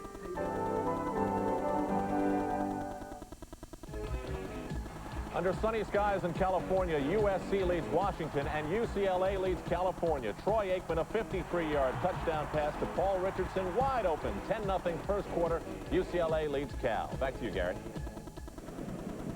Yeah, it looks like the UCLA-USC showdown is going to be something. They build for it. Right now, let's give you the Honda Scholar Athlete of the Week. Proudly sponsored by Honda. This week's award goes to Tim Jordan, a senior tight end from Indiana. Last week's 41-7 victory over Ohio State. Tim had 4 catches for 53 yards. He's also the holder on all extra points and field goals. And Honda will present a check for $2,000 to the General Scholarship Fund of Indiana University. Jordan's 3.26 GPA is major finance. So Skillett made it a 10-3 lead on a 32-yard field goal. That drive starting, of course, after that short punt. As Kolazar back to receive the kickoff. 8:43 to go, first half. It'll be Kolazar if he returns it, but he's not going to. That wind really picking the ball up and helping Skillett. And so Michigan, now down by 7, will start it from the 20-yard line. In years past, Iowa's relied so much on Rob Hartley to be the guy who has won so many games in the kicking department, and Skillett is the man who's inherited that role. That drive, not a long one because of the 32-yard punt by Gillette, culminating in the 32-yard field goal. From the 20, Michigan. They'll come out now with Buzar, Skripnik at the right-hand side. Vitale is the center. Kingman and Doran to the left-hand side. Kolazar in motion. Nowhere. Jim Riley, whose dad, Mike, was an All-American, a walk-on, and the first captain as a walk-on since 1981. Hard to pick up that linebacker when you pull an offensive lineman, vacate an area, and then run a linebacker through. That's really tough. This guy has worked so hard coming in as a walk-on from Dubuque, Iowa. He's also the long snapper. 119 tackles in his career, so he knows where the ball carrier is. Some good genes there, right? His dad, a broadcaster, broadcasting this game now. Second down, 12. Taylor. McMurtry tried to change direction. That would have been a great catch had he held on at the 35. Keaton Smiley defending. And Taylor, who Hayden Fry feels is the best combination passer-runner that Bo has ever had. He suffered his first 2 interceptions of the season last week. And right now having a little difficulty getting this offense going. I know it, but you have to credit the defense right now. And right now they're not in a great field position. And the penalty stopped the first 2 drives. Bo is not the kind of guy that panics, and they'll gradually wear you down running that football and pick up momentum as the ball game goes on. That's why if you're on offense, if you're Iowa, you got to get more points than you have right now. Third down and 12 now for the Wolverines. Bowles goes in motion. Taylor straight back. Pressure coming from Mott. Up the middle. The ball is loose. Michigan has recovered inside the 10, I believe. Let's see. Wait a minute. The ball may have gotten away. Looked like they had it. They're unpiling. Iowa says they've got it. Still waiting on determination. Boy, Mott and Haight came up, and Iowa's recovered. That's Dave Haight, number 64. I saw Big Joe Mott, I think again, number 97, coming off the corner, run right over an offensive lineman. I'm not sure, Gary, who the offensive lineman was. Now, here's the ball on the ground. He gets it. He's got it right there. Now, that's Tom Doring that had the football, but not accustomed to hanging on to footballs as an offensive tackle. It's muscled away from him. It looks like the Hawks are underneath it and got it. Iowa has it at the Michigan 9. The thing that really started all that was Mott from the backside, and then Haight followed on his heels up the middle. An offensive lineman came out to block him. I'm not sure which offensive lineman it was. He just annihilated the offensive lineman. I don't know if I can pick out the exact offensive lineman on this, but I'm pretty sure it was Mott coming from right here. And an offensive lineman came out from either the tackle position or guard position, not sure. And he ran right over the top of him. Now see him widen. Here comes Mott. Again, it's Big Skrepenek, the young offensive lineman, number 75, at 324 pounds, gets knocked right on his canasta. Well, I mean, he went down. On his what? Canasta. Canasta. Canasta. First and goal now at the 9. Doring had it, though. It looked like it. Yeah. All those mitts that he has, everything wired up, his hands taped up. Couldn't hang on to it. So at the 9-yard line, a major opportunity now for Iowa with a 10-3 lead. Hudson straight ahead, a couple of yards, and that's all. David Hudson, the ball carrier. Rand White submarining underneath, able to kind of stack that one up. You know, sometimes I have the impression that the offensive coordinator here who does a real nice job, Bill Snyder and Hayden Fry, who calls the plays, they run a running play just to give the receivers a rest. You have to say, well, we're trying to balance our offense a little bit. Line of scrimmage just outside the 7. It'll be second and goal there. Hayden Fry, the psychology major, who puts the visitors' dressing room walls in pink. It's one of his psychological moves. Drives Bo crazy. Coming after him. Second and goal, and penalty flags are going to stop it. John Milligan was dogging up inside. See, right there, they'll commit themselves and go ahead man-to-man, Gary, because they don't have much ground to cover, much ground to defend. Legal procedure against Iowa. Hartley not happy about that. Hartley is such a leader on this football team. As you mentioned, he and Cook are roommates. They think alike. He is one of those guys, when he gets the hot hand, he's like one of those streak shooters. He can just absolutely sizzle. And you know, the other thing he does so well is he doesn't throw the interception. Now, here he'll probably throw the one, but his ratio of interception, he throws an interception every 40th pass attempt. And if you want to know how good that is, Chuck Long threw one at like every 24 pass attempts when he's here. So you can see that's very good execution.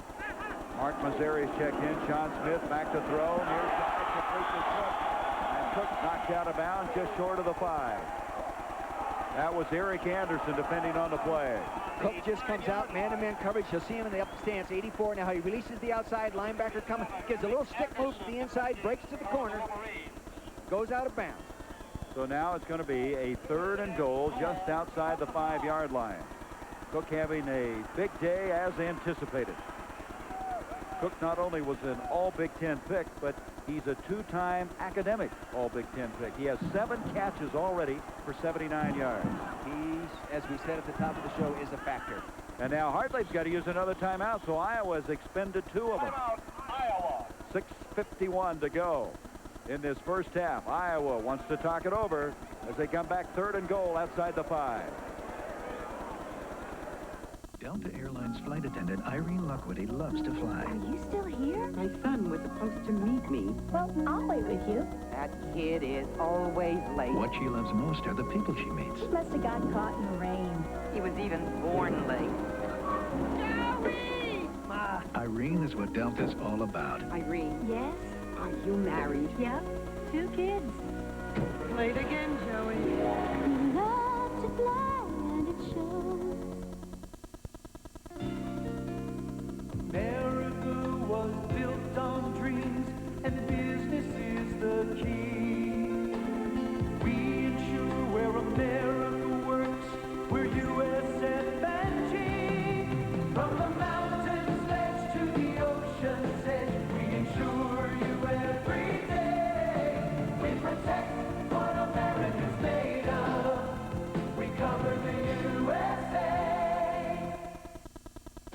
Sunday, Jim Kelly steers the Buffalo Bills against the New York Jets. The top two teams in the AFC East clash on ABC's Monday Night Football. Well, Iowa's been playing on a short field. Remember the last drive started the 31. This drive starting from the 8 after a fumble recovery. And now it's 3rd and goal just outside the 5-yard line. Now I look for him to think touchdown on some kind of a pass. This is what they do best. It's a big play right now. You get up going in there at 17 points at halftime. You can't relax, but it does give you a little edge. Watkins split out along with Smith and Harbert. 3 wide out. Single running back is Hudson. A delay handoff to Hudson. Hudson, touchdown, Iowa.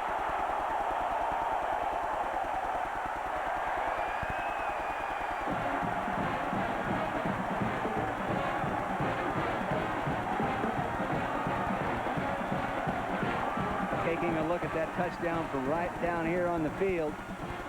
Just a good delay, draw, trap, showing pass first, then handing back. Quarterback will go back deep. Big lineman Baxley coming. Here comes around here, number 63, pulling on that one. Jeff Croston to tackle position, working right up in there. Touchdown.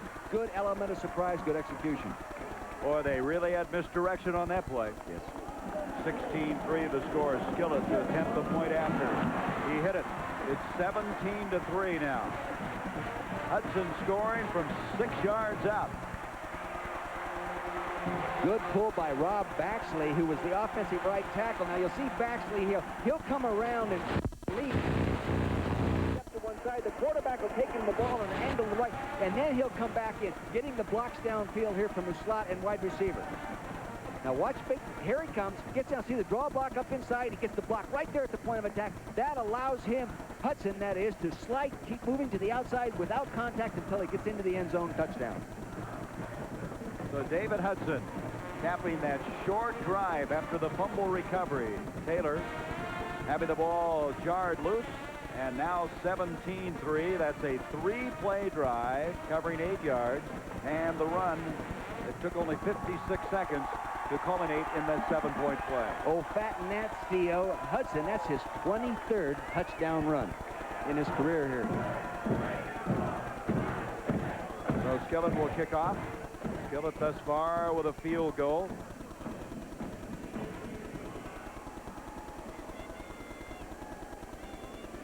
.646 now left to go in this first half of play. Skillett will kick it up, and Kolazar will go back along with Bowles.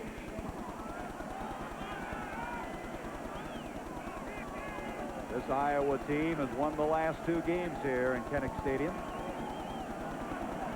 They trailed in the series. But today, they're on top. Here is Bowles now at the 70. And Bowles gets out to the 24-yard line. And so Michigan now trailing. You wonder, you said they don't panic kick, that they will stay very fundamentally sound, but you wonder if they're going to have to change something. Well, here, yes, they're down 14 points, but I kind of believe his approach is that we're only 2 big plays out of it. We get our big plays out of the running game and play action, thinking that Iowa cannot stop their sound running game with 7 people. They'll bring an 8th man up into the stop their run. When they do that, they'll run play action passes and get the big play. From the 24, Taylor now. Receivers wide left and wide right. McMurtry and Callaway in the game. High formation with Horde and Tony Bowles. This is Bowles. 25, 30, and that's a beginning point as he picks up 9 yards. Brad Quast over to make the stop. Tony's very fluid. Did you see how the defender, Mike Burks, number 5, had a position on him, and he just slid to the outside, accelerated, and Burks, who's a good football player, couldn't make the play even though he was standing there in space. I tell you, they just reload at that tailback spot. They reload. Jamie Morris is playing now for the Redskins and go to Tony Bowles. Kolazar, Callaway split out. 2nd down, a yard, and firing off. Strepnick having a tough afternoon. Let's go to Becky Dixon. But, Gary, when you think of collegiate wrestling, you just automatically think of the University of Iowa. 9 consecutive NCAA championships under Coach Dan Gable. And, Coach, what is it that sets Iowa apart in wrestling? Why have you been able to be so successful? Well, it's our state, and it's the Midwest. It's been a tradition that we've had great high school wrestling. We've had generation after generation of good wrestling people just producing other good wrestling people. We've had 3 major colleges win Division I national championships in the state of Iowa. So it's kind of history, plus our weather, and the people are hardworking here, and we get after it. All right, Dan, thank you, and best of luck this year. Thank you. I'll guarantee you they get after it. Dan Gable does. That's the illegal procedure against Michigan. Bowles on a 2nd and 6.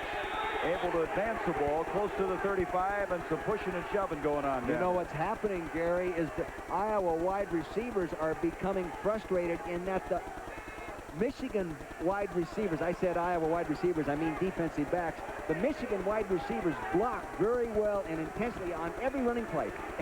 And they're going down there even when the play's up inside and getting knocked down and pushed around. And in that case, Keaton Spiler, number 44, got a little upset about it. Boy, that's a tradition, though, at Michigan. If you don't block, you do not play wide receiver. Or you don't even get your name in the yearbook. That's right, the brochure.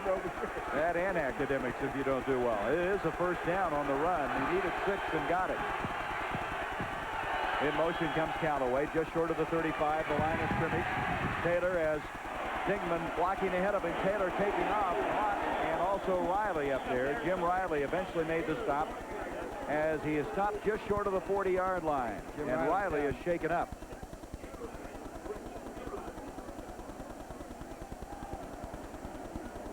McMurtry in this pattern right here is just really a clean-out pattern. They're running a crossing pattern underneath him. Then now he looks like he's open, but was deceiving, and there's a defender in front of him, and the quarterback here was rolling out to him. Normally now McMurtry would turn and become a blocker. I tell you, this Iowa team's been tough. They've given up only 1 touchdown in 12 quarters coming into this game. That's the guy that was shaken up. Riley's coming out of the football game. A pinched nerve problem in his neck. That's what's been his problem all year. Melvin Foster comes in to replace him, and boy, there's just nothing going up the middle this time. Little or nothing developing. Dave Haight was one of the reasons. As Iowa now shut that one down right on top of the 40-yard line. So it comes to a 3rd down, still 3 yards to go. Callaway comes back into the Michigan lineup. Michigan is a good 3rd down conversion team, but they're attacking a defense that only gives up a 3rd down 30% of the time on conversion. They've only given up 4 out of 26 the last games coming in here. Taylor on a 3rd and 3. And to the near side, was he inbounds? He was. The catch is made by Callaway at the midfield stripe. 1st down. That shows you that Mike Taylor can throw that football. He had time. It was a 5-step drop. Here it is. Quick set. 1, 2, 3, 4, 5. He sets, he pauses, he gathers, he throws. Mechanically really sound. Gets it right there. Both feet inbound. 1st down. Only needed 1, but he got both. Yep. Callaway, the sophomore out of Chicago, Mount Carmel. He is a fighter in the estimation of Bo Schembechler. He will battle you every way he can. They love him. 1st down at the 50. Foster remains in at linebacker for Jim Riley. 4:16 left in the 1st half. Bowles seeking some running room and got some. There wasn't an awful lot up in front of him. Jeff Kemple, a former nose guard, now a defensive tackle, was in there first. Rod Davis is in there in Dave Haight's place right now and playing very well. Now, Rod Davis is just a freshman, a true freshman, but extremely quick. 2nd down, 8. Davis out of Queens, New York. That's the area that produced the Harmon brothers, Kevin and Ronnie. He's number 54 at the nose tackle spot. Boy, you know this college football, don't you? Holy mac, where'd you come up with all that stuff? I've been around you a long time. Well, you're a lot older than I am. That's true, a lot older. You'll never know how much older. 2nd down, 8 now.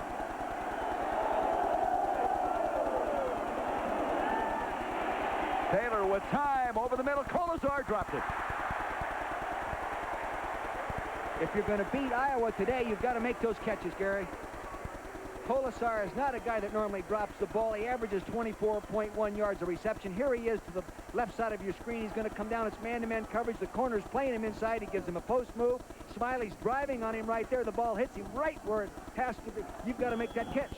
And he is a guy that's so sure-handed. That's so uncharacteristic of Colasar. The reason he dropped it, he didn't use his hands. He allowed the ball. If you're going to use your pads to catch the football, you draw the ball to your pads with your hands. Maybe he didn't see it real good coming out of the crowd. 3rd down, 8. Taylor now 4 of 8 for 40 yards. Taylor was getting some good protection, and he does again. McMurtry, he hangs on, and that is a very difficult catch. He has it. It's going to be a first down at the 33 of Iowa. Merton Hanks was draped all over him, and McMurtry made up for that drop a moment ago that Colasar had. Here McMurtry is running what I call a 6 pattern. That's a deep square and up inside the zone. Here he is at the left side of your screen approaching. Now watch him work underneath the zone right there. Now watch him plant, move back into that big hole right there. Go in there, take that ball, good concentration. Now again, you see what he did, Gary? He reached out for the football and drew it to his body. He's something special.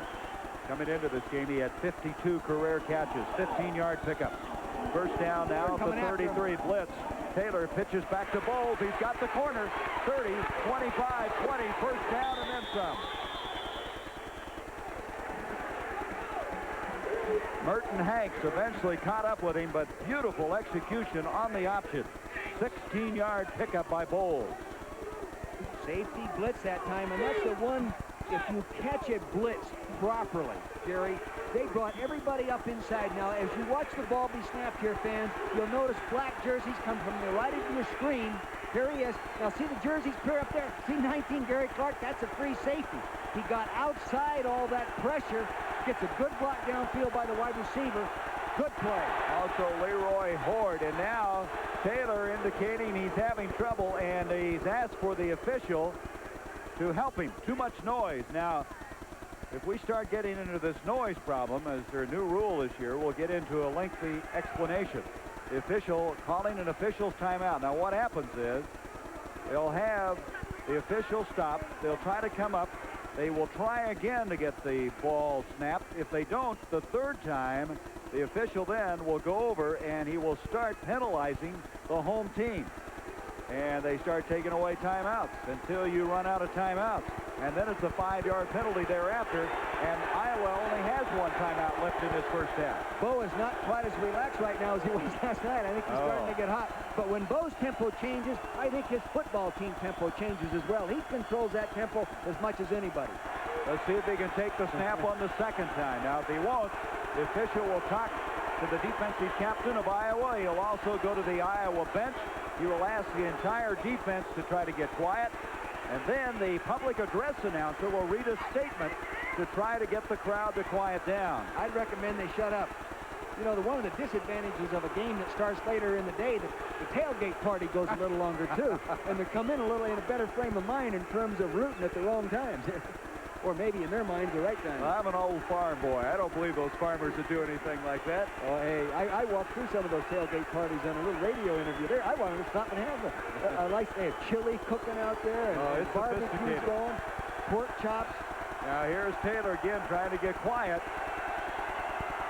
He looks back. The official's telling him to go. Now as he starts to do that, he's still pointing to him to go now. Bo is having a fit.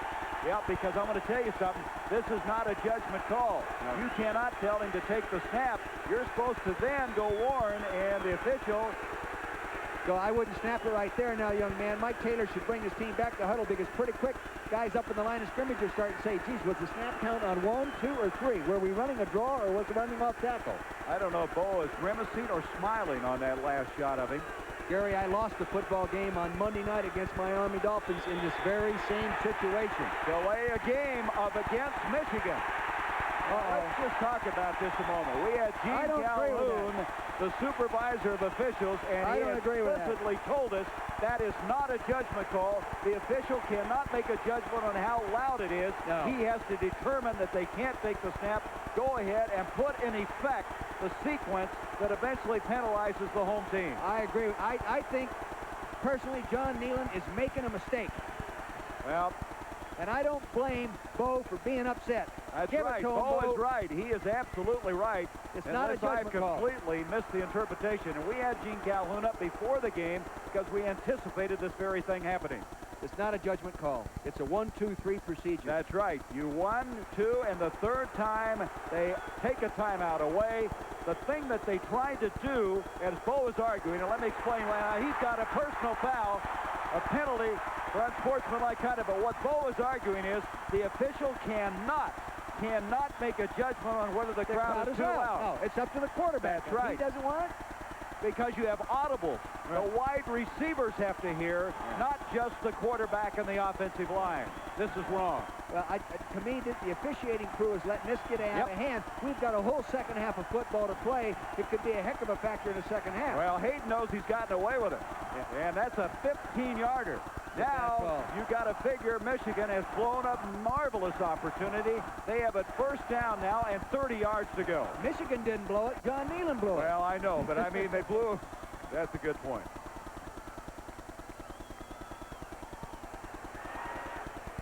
All right. What the situation is the quarterback goes to the line of scrimmage. If he cannot hear the snap, he turns to the official.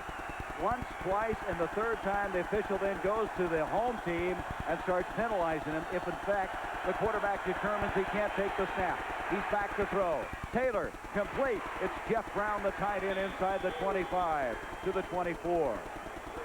But the issue that we have here, without beating it to death, is the fact that the official has no determination as to whether that crowd is too loud or not. If the quarterback determines it, that's enough. And they go on to the next step. Then the third step. That's right. Unless Gene Calhoun is wrong, and I have a lot of confidence in Gene Calhoun. Yeah, I do too. Second down now, 17. They get some of it back. 2:15 remaining in the first half. Taylor running the team.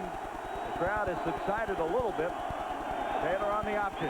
He'll cut it to the 20 and drop there. He's still going to be about 12 yards short of the first down. Joe Mott made the stop, and they want a timeout. Bo Schembechler wants a timeout. Gary Moeller, the offensive coordinator, standing alongside the dean of the Big Ten coaches. You know, we'll be back with more as Michigan, now with 2 timeouts remaining, trailing 17-3.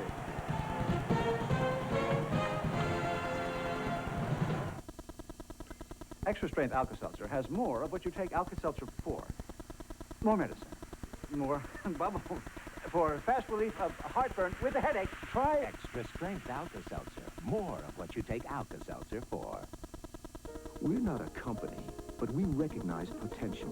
We develop it. We use it. We'll make sure that as your responsibility grows, so will you. As your ability for leadership grows, so will you. Working with us, you'll gain self-confidence, become a person with a future. We're not a company, we're your country.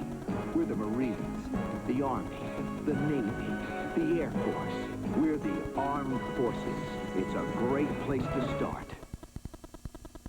In 1.3 billion years, our sun will burn out, leaving us in total darkness. We say it's never too early to stock up for the big night. Shouldn't your night belong to Michelob Light?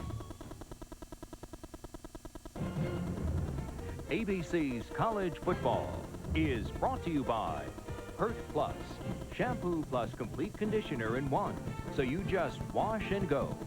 And by Honda, who invite you to test drive the Accord Coupe at your local Honda dealership today. Gary Bender, Dick Vermeil, and Becky Dixon. We have 1:52 left in this first half.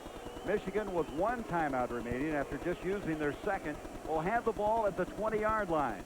Now, the question I have, Dick Vermeil, is if you're as hot as Bo is, how can you even have any reason? I mean, he seemed to call the right play after all of that. I'll tell you, Gary, you become conditioned to the intenseness down there. You get upset, but your mind is still working ahead, even though it doesn't appear to be to an audience that you're watching him on television like that. He knows what he's doing. Third down, 12. Taylor back to throw. McMurtry's got it inside the 10-5. First and goal. You got to give a lot of credit to Michigan. After having a 1st and 30, they now have a 1st and goal at the 4-yard line. Here they go, a little quick slant pattern will come from the left side of your screen. Man-to-man coverage, putting pressure up inside. Nice slant, there it is. He throws it right out in front of him where he has to make it. And Smiley, Keaton Smiley, number 44, misses the tackle and lets him move inside that 4-yard line. Boy, you talk about being resourceful. This Michigan team now, evidently that's fired them up more than hurt them. The 15-yard penalty against their coach has really fired this team up. Here's Taylor back to throw. He had to throw that one away. Derek Walker, the closest to the football, but just nothing developed. Stops the clock with 1:25. It'll be 2nd and goal.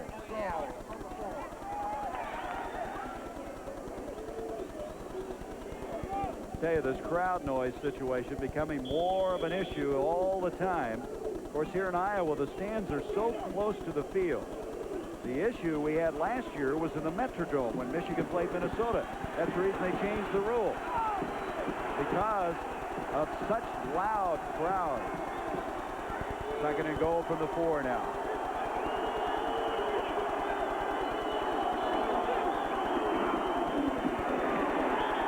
That time it was Tracy Williams as they ran from the wishbone, and Williams had some difficulty with his footing, and that kind of goes along with what Becky Dixon was talking about.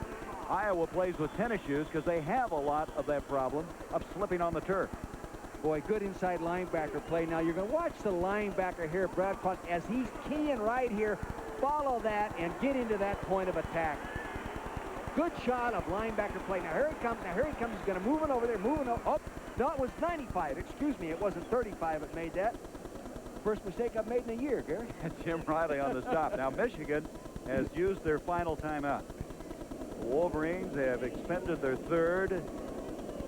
They have a 3rd and goal at the 5. Took credit away from Jimmy Riley, 95, and gave it to Brad Cross, 35. Well, we've had a little excitement here in this first half. And speaking of excitement, looking ahead to Monday night from Giant Stadium, the Jets going against the Bills. The Bills are 5-1, and Dick, in the last game, Jim Kelly was sensational. He threw for 315 yards and 3 touchdowns. And, you know, they started out real slow. They were winning playing defense. You know, and then they got Smith back. They continued to play good defense, and now the offense is picking it up. Ted Marshall-Broda runs the offense there. He's a very experienced coach. You remember that he was the coach that put the Baltimore Colts into the big playoff games against the old Oakland Raiders. So the Buffalo Bills, whose only loss was at the hands of the Bears. That's Monday night, 9 o'clock Eastern. So the discussion going on now. Peyton Fry's defensive troops will have a 3rd and 5 staring him in the face. 3rd and 5 with now 1:09 left in this first half. I wouldn't be a bit surprised. Now, I may not be right. For Michigan to use 2 plays to try to score rather than 1 play to score and kick a field goal. I wouldn't be a bit surprised to see him, hey, I'm going to go, we're down 14 points. You know, that game's not over, of course, but take 2 downs. We've got 1 minute and 9 seconds and get it in there running the football. Now, maybe I'm wrong, but I wouldn't be surprised. This is the 15th play on this drive. 3rd and goal at the 5, and now, wait a minute, is Iowa calling timeout? Yeah, yep. Brad Cross called timeout. So they have no timeouts remaining. So both teams now have used all 3 timeouts in this first half. So we're going to return to Kinnick Stadium. Bo Schembechler's team looking for their first touchdown of the afternoon. The future is now at the University of Michigan. A worldwide leader in education and research, we've been a prime mover in attracting major national centers for manufacturing science, space robotics, and computer communications to Michigan. As a full partner with the state in creating the fastest growing high-tech corridor in the country, the university is developing people and ideas to generate new investments, new jobs, and economic growth. As citizens, educators, and students, we know that in Michigan, the future is now. Well, we talked about the tough 3-game slate of Michigan. Well, it continues next week against Indiana, the homecoming for the Wolverines. And some of you will see UCLA, Arizona. UCLA ranked 2nd of the country. Dick Tomey and Terry Donahue, 2 former assistants together, going against each other now as head coaches. They made me look pretty smart, I'll tell you that. Well, here's time. That's right. 3rd and goal from the 5. Here we go. 17-3 Iowa. I wonder if Dave Hayton is hurt. Roderick Davis is still in playing nose tackle. Taylor now changing the play, it looks like, at the line of scrimmage. Both Callaway and McMurtry split to the top. Quarterback draw. Taylor diving. Touchdown, Michigan.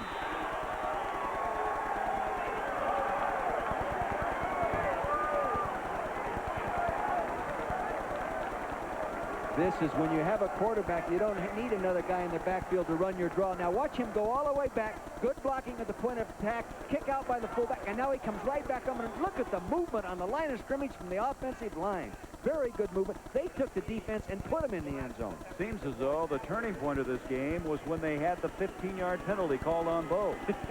That's why I said he changes the tempo many times of his squad mentally. Point after 10 by Mike Gillette. 10 solemn holds, and now it's back to a 7-point game. 17-10 Iowa. Taking a look at this from a low angle. Now watch, he'll tuck it up, head out like he's going to sprint out. Now he sets, and now he's working right up. Now look at the movement the offensive line gave him in that situation. John Vitale, he's in the end zone, number 67. Again, taking a look at the offensive line. Now follow the big horses right here. These three people right here. They're going to let the rush come up to the outside. The fullback's going to block him. He's going to come back and go up underneath. Here he goes. Now watch the offensive line as they set. Here they go. They're doubling down. The fullback right there. And Horde, number 33, opens it a hole. A super block right there by Tom Doring, number 73, on Jimmy Johnson, 71. Touchdown. Well executed play. Now, as he was up at the line, did he audible to that, Dick? No, I think that was a huddle call all the way. I think that was a huddle call all the way because when Brad Quast of Iowa called timeout, the offense started to go over to Gary Moeller and Coach Schembechler, and they sent him back on the field again. There's the guy you were asking whether Haight was hurt because Roderick Davis has been playing that nose guard or nose tackle position. Well, he throws such a fit on every snap that maybe they're resting him a little bit for the second half so he can throw more fits. Huh? Quick kick going to be hauled in by Saunders. Mike Saunders brings it out to the 20-yard line. 59 seconds left now in this first half. 17-10 the score. Iowa, who's had the lead all the way. They led 7-0, 7-3, 10-3, 17-3, and now you see what it is with 59 seconds to go.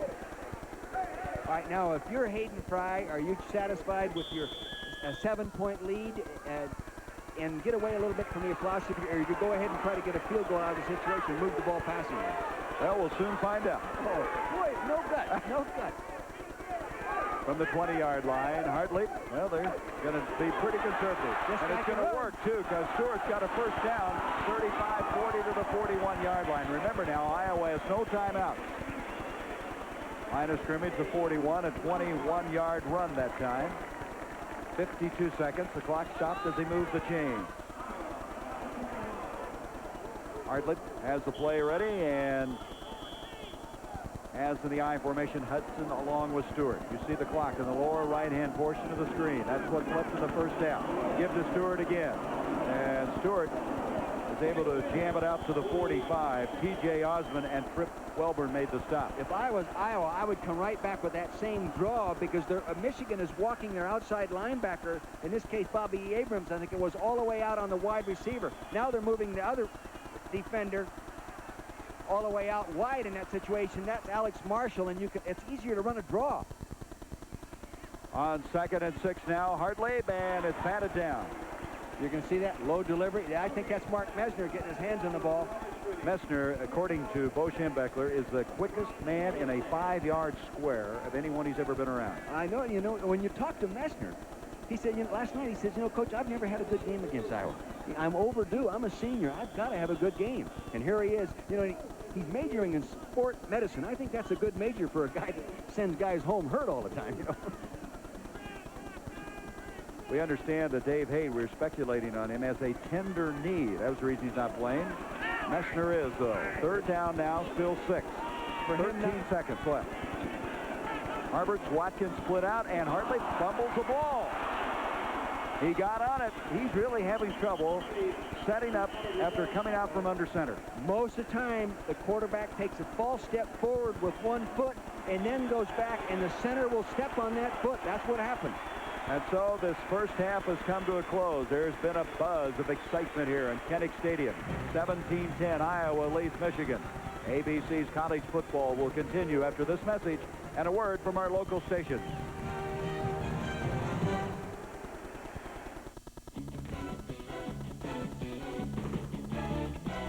You give your all to all you do. Don't settle for less from your shampoo. Wash and go First Plus. To get get great-looking hair, you don't need separate shampoo and conditioner. Get it together. In just one step, get your hair clean, more manageable. There's one that does the work of two. For control you can't get from shampoo alone. Wash and go.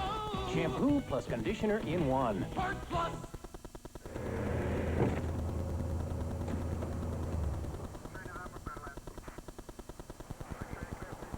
Do you know how fast you were going?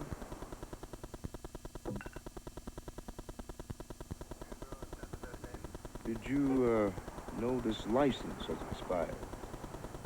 At times like this, now you can choose this. New maximum strength Pepto-Bismol. Now there's twice the medicine, twice the Pepto. Tomorrow. No one goes in or out. I'm not gonna stop until you're all gone. I love her, Joey. You killed everyone I ever loved. Susan Lucci is Lady Mobster tomorrow. Your Jeep Eagle dealer answers the question, what is an eagle?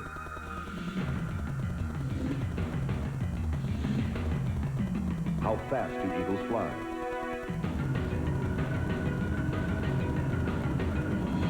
What do eagles share?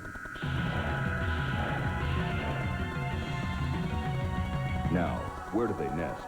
Just look up, America. See your Greater Detroit Jeep Eagle dealers, where you can expect the best. The great fall suit sale is going on now at Van Dyke's Northland. You still have time to save 1/2 off, only at Van Dyke's Northland. Sale ends Monday, so hurry in. We asked a select group of people how they felt about Kowalski's Sliceables. We made a touchdown. Kowalski in the deli, naturally.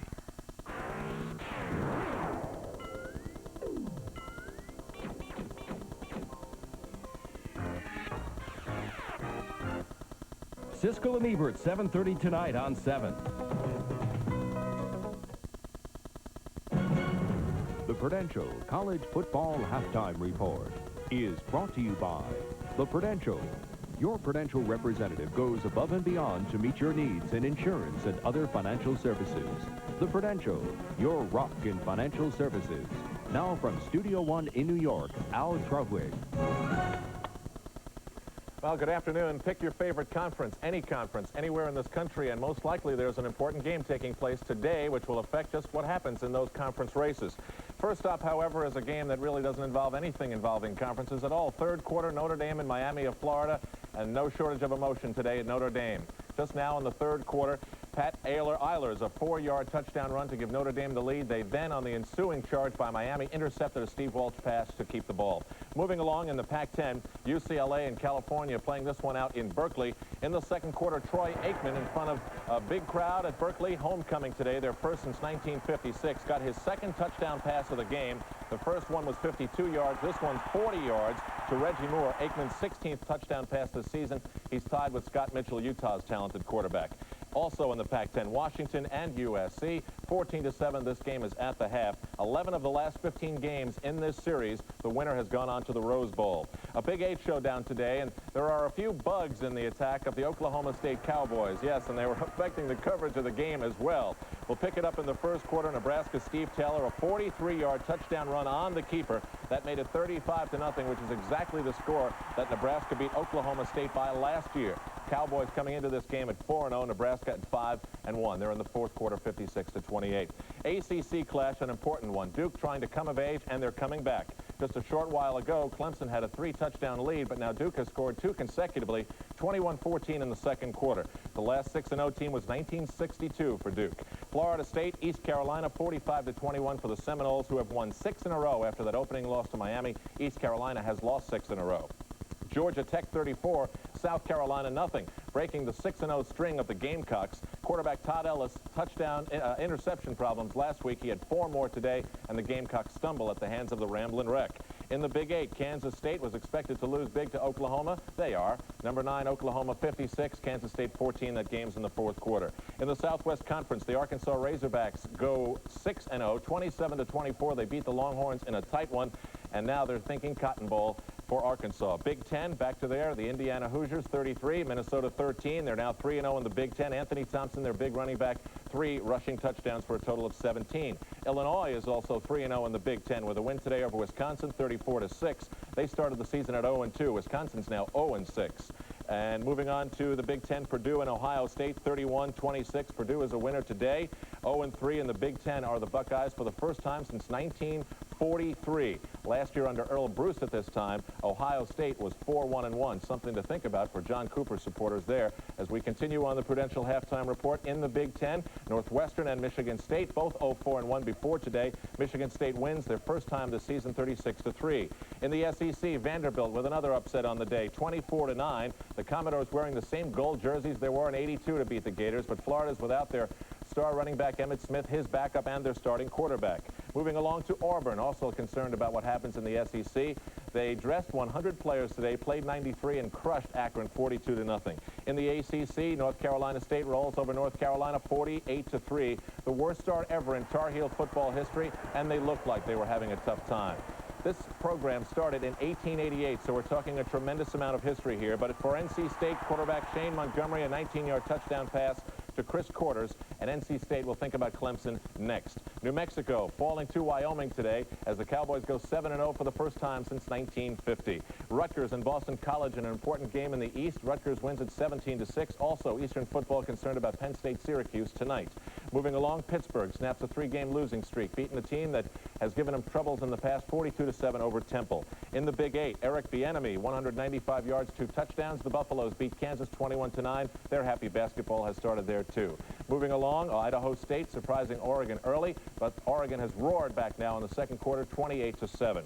In the Pac-10, Stanford and Arizona State hooking up in Palo Alto, California. Last time we checked, it was second quarter. It still is. Stanford 14-3 with Arizona State. Southern Miss 5-1 and now 6-1 as they beat Mississippi State 38-21. Southern Miss thinking Independence Bowl under first-year coach Curly Hallman. They're doing the Curly Shuffle with Southern Miss. Southwest Conference, Baylor and Texas A&M. Aggies trailing by a touchdown in the fourth quarter. TCU, BYU, alphabet soup here in the fourth quarter, 31-10. BYU, incidentally, with the #1 defense against the rush this year. They're racking up some points, though, against TCU. Back to the ACC, Wake Forest over Maryland, 27-24. Wake Forest comes back and trailed 17-3 in the second quarter for Maryland, their first loss in the ACC. Scores to come from the Ivy League as we continue from New York.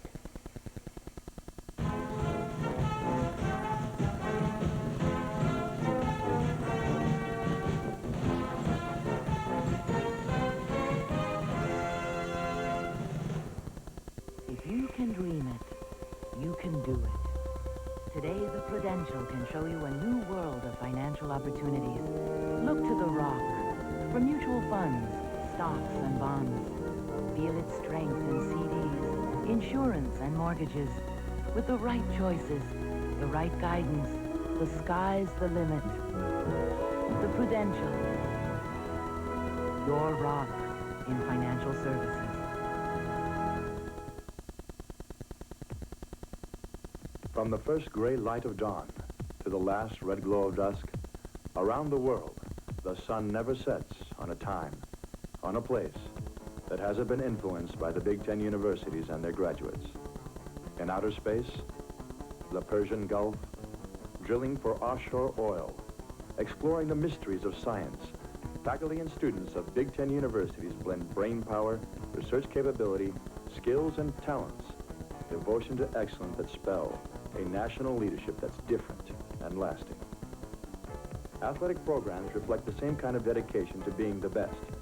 So whether it's early dawn or the fire of evening, around the world, the sun never sets on what the Big Ten means to the quality of life, made better by skills, academic innovation, and the positive values of intercollegiate competition. The Big Ten, unique, great, uniquely great. We go above and beyond just like you, above and beyond what we have to do. I'm a Prudential representative. When I talk to people about CDs and mutual funds, they're surprised at the wide range of investment opportunities I can offer. You work hard, so do we, to make what you've worked for a reality. The Rock, the Prudential, above and beyond. Welcome back to the Prudential Halftime Report. Iowa leading Michigan by 7 as we continue to honor the nation's #1 team, Miami, with their spot on the wall. They're #1 for now. Campus Camera this week will take you to Tennessee, and then we're going to take you to the place that someone said this week is the least stressful place in America, State College, PA. All that on Campus Camera.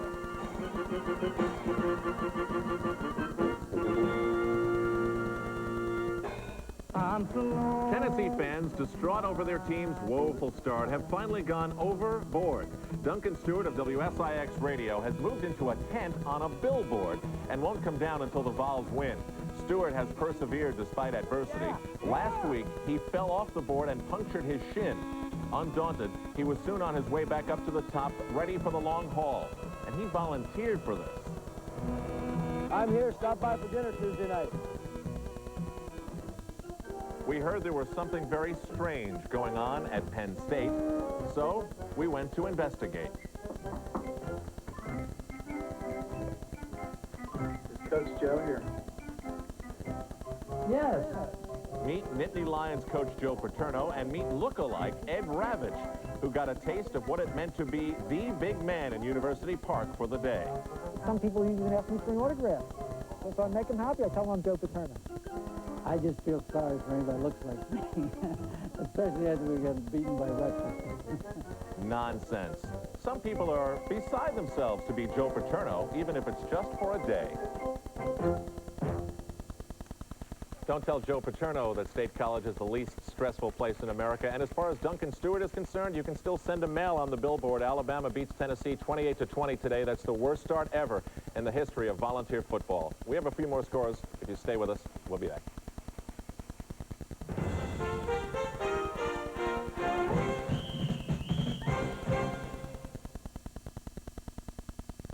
Soar beyond your expectations. Today, the Prudential can show you a new world of financial opportunities. Look to the Rock for stocks and bonds, mutual funds.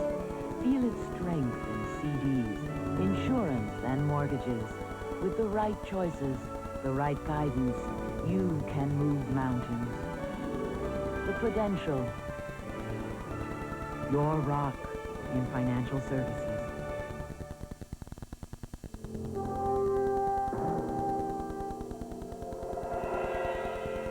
The University of Iowa, inspiring students to explore, to learn, to share. Embracing the belief that liberal arts, the sciences, and international studies are essential in preparing students for life in a changing and complex world community. The University of Iowa, lighting a path to the future from the heartland of America. We go above and beyond just like you, above and beyond what we have to do. I'm a Prudential representative, and I help people review their life insurance needs, because I know how much the right life insurance means to me and my family. You take pride in your life, so do we. Going above and beyond is our policy. The Rock, the Prudential, above and beyond. Join us this Monday night for ABC's Monday Night Football. It'll be the Buffalo Bills with a 5-1 record taking on the New York Jets in a key AFC Eastern Division game. The Buffalo Bills led by quarterback Jim Kelly. The Jets led by Kenny O'Brien and Wesley Walker. Be with us Monday night for ABC's Monday Night Football. Fourth-ranked Notre Dame leading number 1 Miami by 10. They have a touchdown and a field goal in the second half to go up that far. I'm the perfect person to remind you that Miami is a great comeback team. Meanwhile, Big 8 showdown, Nebraska, Steve Taylor involved in 5 touchdowns. And in the losing effort right now, Barry Sanders, the great running back for the Cowboys, 4 touchdowns. In the fourth, 63-35. We'll see you in the second half. This has been the Prudential College Football Halftime Report. Brought to you by the Prudential. Your Prudential representative goes above and beyond to meet your needs in insurance and other financial services. The Prudential, your rock in financial services. Kinnick Stadium on the campus of the University of Iowa. The Hawkeyes with a 17-10 halftime lead. The color of the tradition. Part of that, the bands. And earlier at halftime, the Iowa Marching Band, the Marching Hawkeyes, and Take Me Out to the Ball Game.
so the sellout crowd of 67,000 plus enjoying the bands, the halftime festivity. On January 2nd here on ABC, the granddaddy of all the bowls, the Rose Bowl, will unfold. Let's go back now to one of the outstanding moments in the history of that bowl.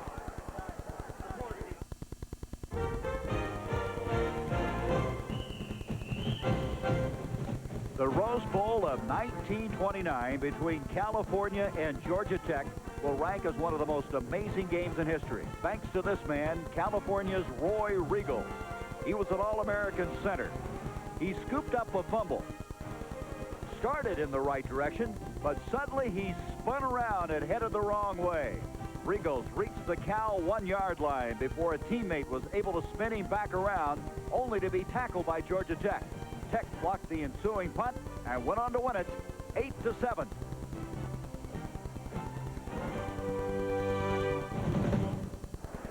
Gary Bender and Dick Vermeil. Dick, we were trying to get a determination at halftime about the ruling on the crowd noise as to why they ended up penalizing Bo and Michigan 15 yards. And what we've been told is that Michael Taylor, the Michigan quarterback, did not assume a position at the center, in other words, under the center, to take the snap. And so the official could not then give him the stoppage and allow him then to go on and start penalizing the home crowd. Well, I have never read that interpretation. To me, it's a cop-out. I still think the guy blew it. Well, you know what's interesting about that, though?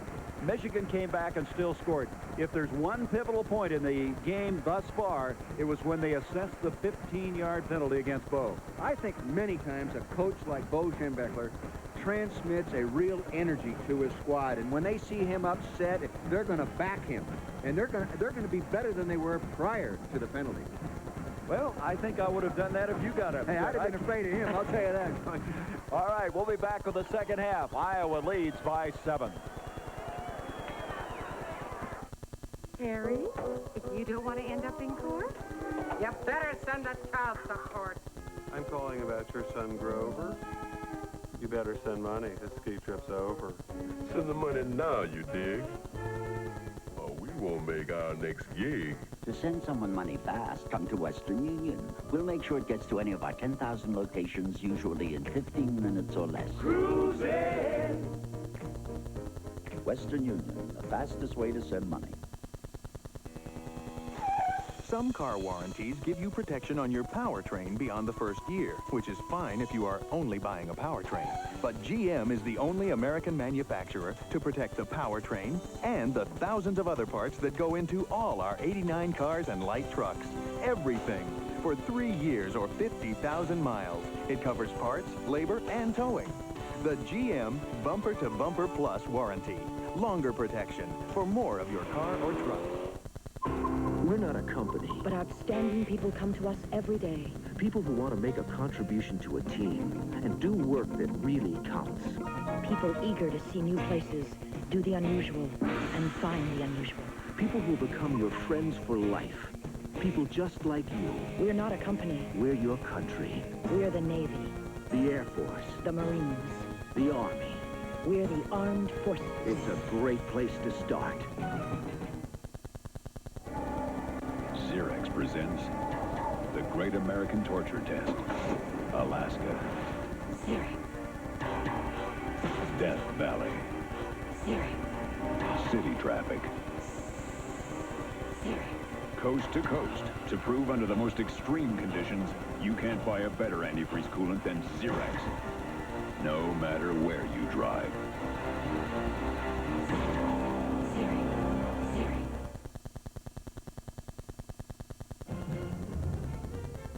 ABC's College Football is brought to you by the Heartbeat of America, Today Chevrolet, and by USF&G Insurance. USF&G covers the USA. Big Ten football, Kinnick Stadium, Iowa City, on the campus of the University of Iowa. In that first half, let's look now statistically as Bo Schembechler's crew starting 7 points down in the second half. Iowa getting the better of it. Total yardage, 189 yards. The penalties, 5 for 45 for Michigan. The penalties aren't as big a factor as the penalties that in the situations in which they came. A running team getting a penalty, putting you into a long yardage situation can stop a drive. Normally, though, penalties at the end of a football game usually don't determine the winner. Turnovers can kill you. That one turnover can kill you. Skillett now kicking off as we begin the second half. Kolesar will let that one go out of the back of the end zone. And so Michigan, who's trailed this entire football game, will start from the 20-yard line. And that wind continues to blow behind Skillett from right to left here at Kinnick Stadium. Dial Kinnick Stadium, named after the 1939 Heisman Trophy winner. I wonder if Coach Fry talked about the Hawk explosion now.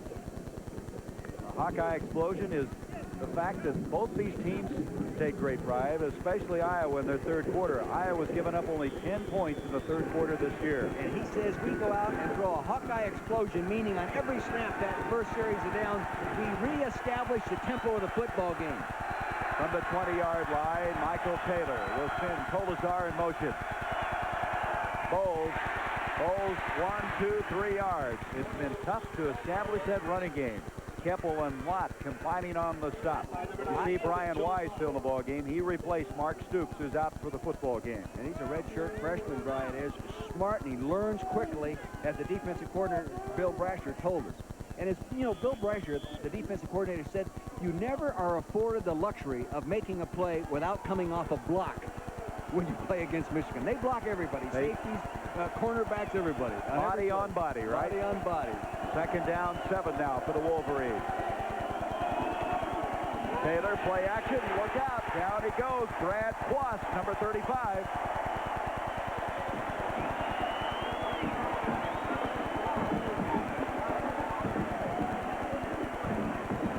Brad Quast getting his first sack on the year. I think Brad comes right there.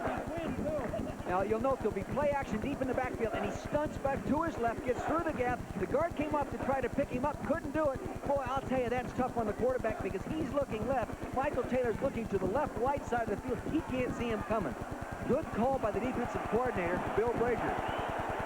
Makes it 3rd and 12 now for the Wolverines.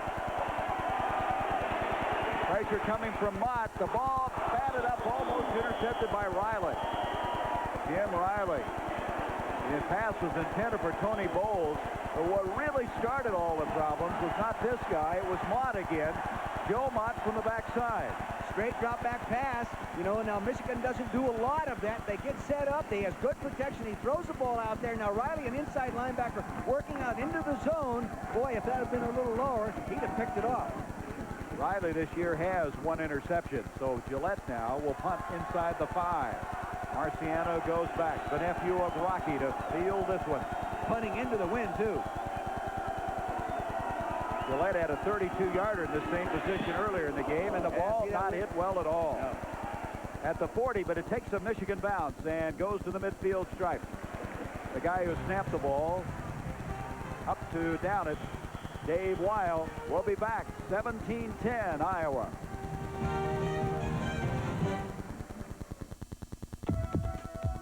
To the heartbeat of America.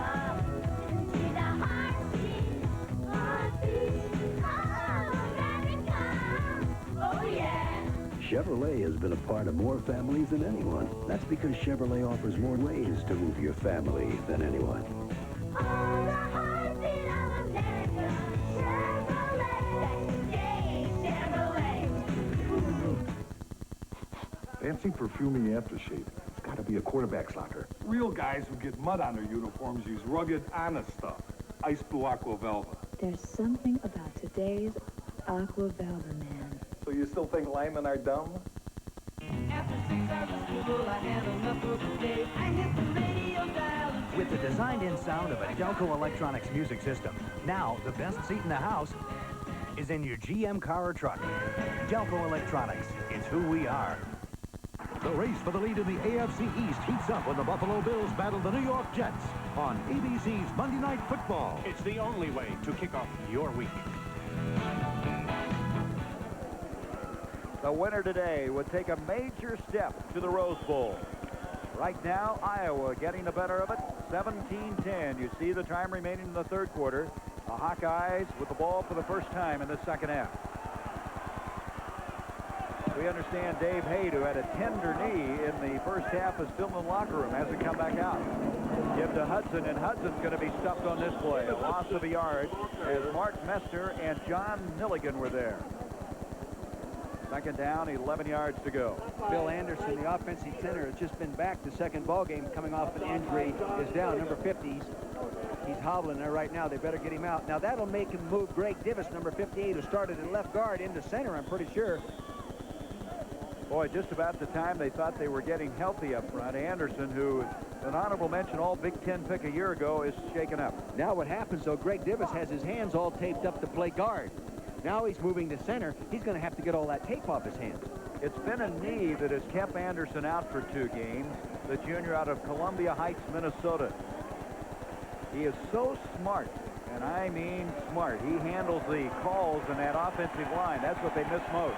I talked with Greg Divis yesterday, or day before yesterday, studying films, and he mentioned to me, here comes Haight. That'll be a little lift to him. It'll have to be more than sore to keep him out of this one. But getting back to my story, Divis told me, he says, Coach, I would much rather play guard, and I feel so much more comfortable playing guard than I did center. But now he is back playing center. And again, Dick, it's not so much making the snap, it's making all those calls, all the blocking calls. And he's a very smart kid. He's a National Honor Society student. In high school, he's a bright kid, but he's not as experienced at making all those calls. So Divis now, the senior out of St. Louis at center. Who's this? Yep, second and 11. Here's Cook again. Cook is a load, isn't he? He is stopped on the near side by Alex Marshall, a freshman who is a redshirt out of Detroit.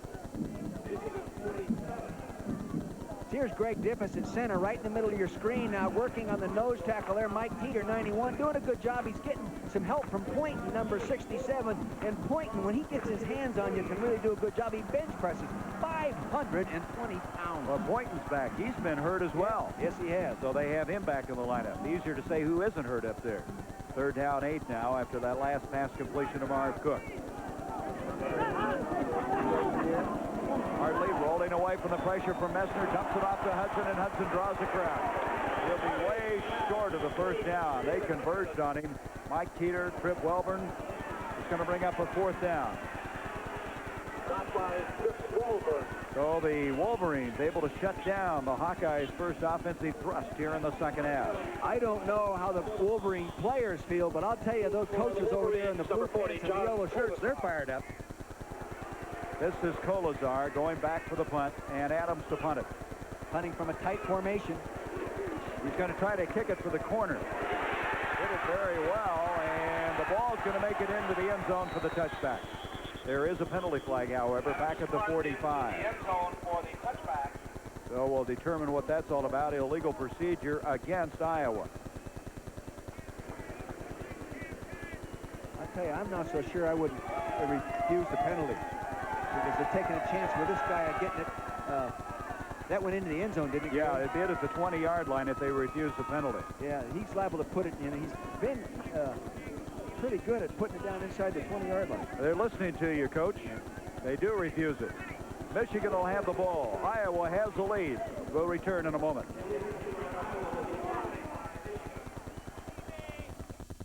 It's back. It's going. This and every sunset is brought to you by Michelob, proud sponsors of night games everywhere. Shouldn't your night belong to Michelob? If you think you might need some new hand tools, think about this. Sears Craftsman hand tools are built so tough, we guarantee them forever. And we mean forever. Owning a home or a brand new car can be a dream come true. And USF&G can help to protect and cover you. From the mountains ledge to the ocean's edge, we insure you every day. We protect what America's made of. We cover the USA.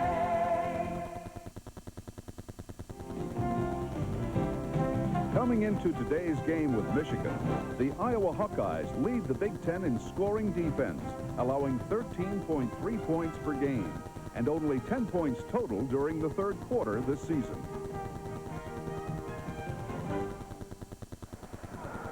We had some controversy to help us with it. Becky Dixon has the commissioner, Wayne Duke.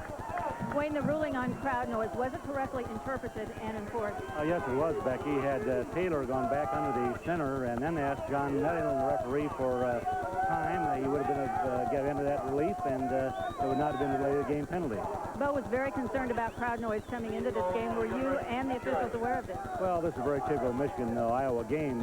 We have very much a way of crowd involvement in our Big Ten football, and that's what makes Big Ten football. All right, Wayne, and congratulations on your being honored here in pregame ceremony. Thank you, Becky. Thank you. Gary. Wayne, thank you. Wayne, a graduate of Iowa.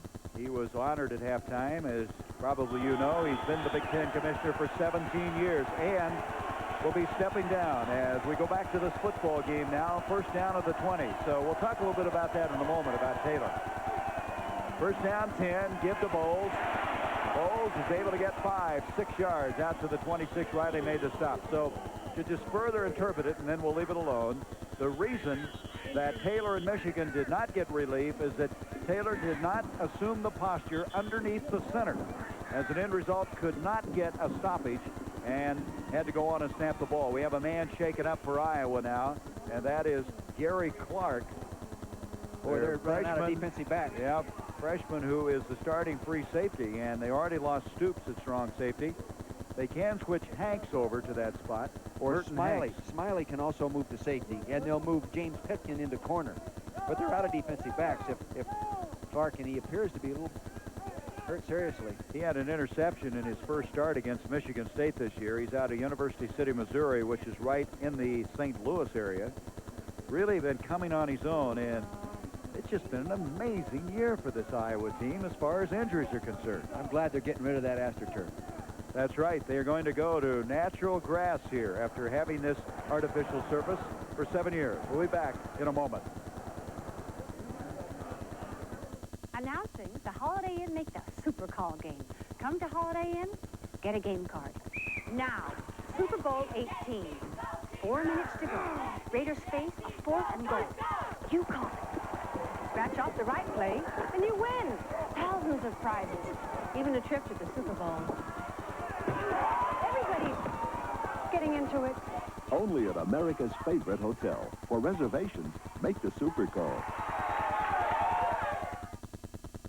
Crowley's been foreman here since I was a girl. He loves oranges. And only one orange juice. Tropicana Pure Premium Homestyle. It's pure juice with no water added or taken away. But what makes it special is sweet, juicy bits of orange. Crowley says it has the taste and feel of fresh squeezed. Your choice, Pure Premium Homestyle with juicy bits of orange or Tropicana Pure Premium. You just can't pick a better juice. You tell him, Mary. Ladies and gentlemen, it's the Crater of Fire, Chevy S10 versus Ford Ranger in a tug-of-war of power. And there they go, 2 compact pickups with biggest available engines and automatics. The Ford's trying, but look at that Chevy S10 power. Its bigger V6 is just too strong for Ford. Chevy S10. When it comes to pickups, no wonder America is having a change of heart. The heartbeat of America. That's the J Chevy truck. Well, Gary Clark is still down, and we watch this replay, you'll understand why he is still down on the turf. Now, Number 19. Number 19. Now, freeze it right there. You'll note that his forward left leg here is sliding as he's going to make contact here with Vitale. That slides forward, gets him in a stretched position. Then his right leg collapses, stretching the ligaments in the right leg. See this? That's what, Gary, that's why I don't like AstroTurf.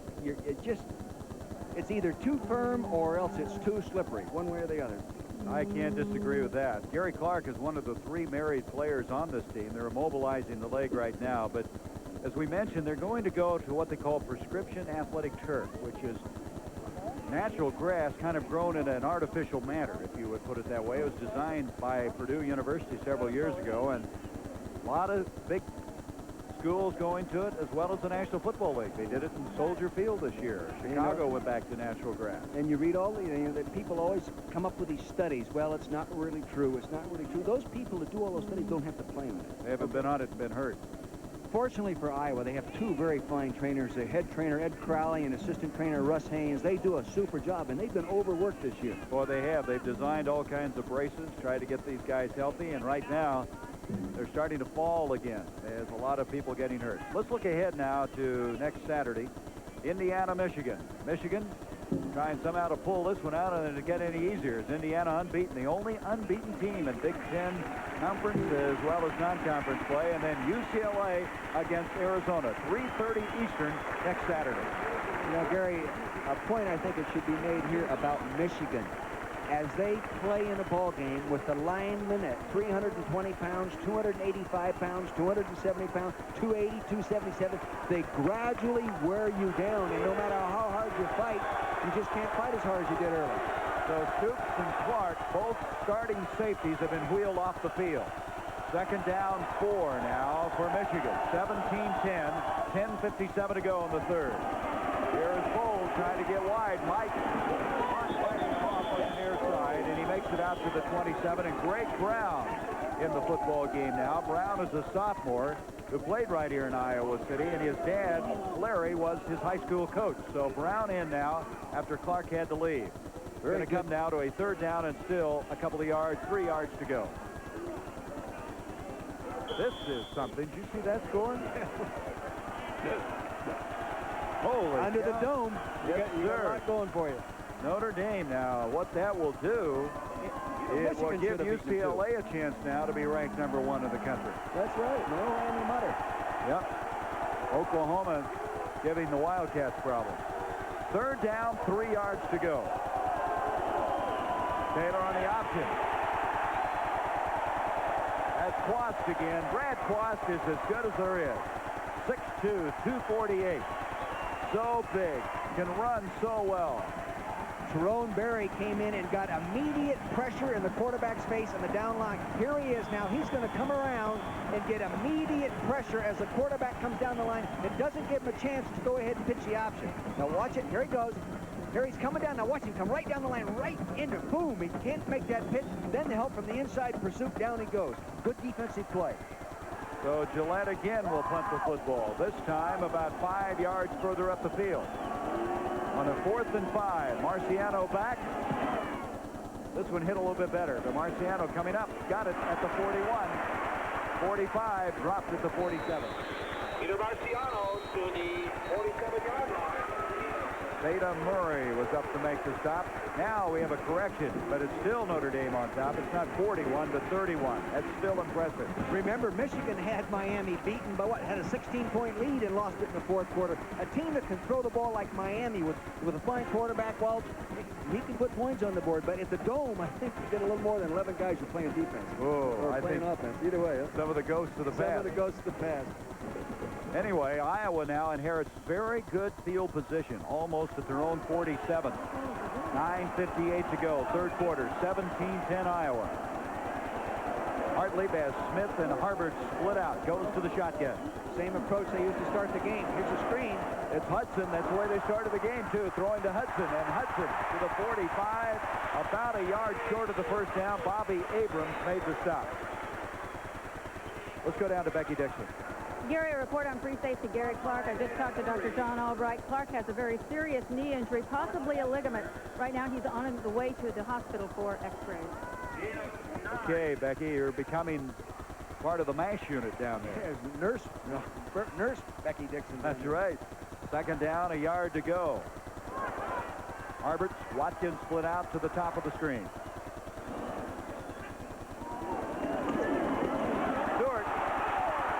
First down. Boy, he's running today. Good knee action, Gary. There was a pile right there. He just brought his legs up and took him right over the top. Good blocking at the point of attack by Poynton and Cratch. Bob Cratch, who's had some dehydration problems, has battled back. Number 70. He's one of the fine linemen in this conference. They ran behind him that time for the first down. Audible. Hartley, play action fake. Nope, he gave it off. Straight ahead. Here's Stewart. Stewart to the 22. First down, Iowa. J.J. Grant got a beautiful ball handling that time by Hartley. What a outstanding fake he carried out. Again, a good I formation left. Now you'll see that the offensive tackle here will set. They'll draw block right here, lead through with a pullback on the linebacker, hand it deep, get the draw play. Successfully run. The quarterback will take it back. Now the guard's going to work down inside, turns him up. Now Hudson goes in, gets a pickoff block by the tight end, Cook. Nice hold. First down at the 22. Hartley giving to Stewart again. Stewart inside the 20. To the 18-yard line. Grant again made the stop. See, what's happening is Michigan now is, hey, they know they're playing a passing team. They're getting upfield, or maybe a little bit too much on that running down. The run the draws up underneath them. And you give credit to number 8. He is carrying out the fakes beautifully. Two in a row now to Stewart. Right. Doing a good job. And Hayden Fry calls the offense himself. There as the head coach. Totally involved in every decision. Second down, 5. Line of scrimmage, the 18 of Michigan. And off second man, Hudson. Hudson inside the 15 to the 10.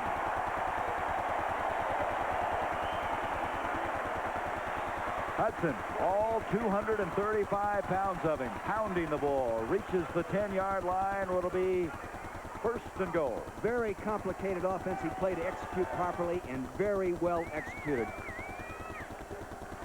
There's Stewart now in his career over 1,000 yards. Remember, he is just a sophomore. They've had some good ones. This may be as good as any of them. Vauxhall, New Jersey. Stewart again. Picks up 2. David Key made the stop. They've really changed this series with the good faking, the crisscrossing action. They really are freezing those linebackers. Made it tough to pick up the football. Well, they had them thinking pass. Now they're running a football, and they're running deep out of the eye. I look for them to throw here, though. Gary, go back to that passing attack. Tom Boholsky, the backup quarterback, who they think will be the starter next year, on the sideline with Hayden Fry. Second and goal from the 8. Stewart, and now Richard Bass is coming at fullback. Stewart hurdles to the 5. The third and goal from there. Brent White led the charge, and Stewart going airborne that time. Yeah, I don't quite understand that. I just don't believe you can think you can beat Michigan right now with a field goal right here.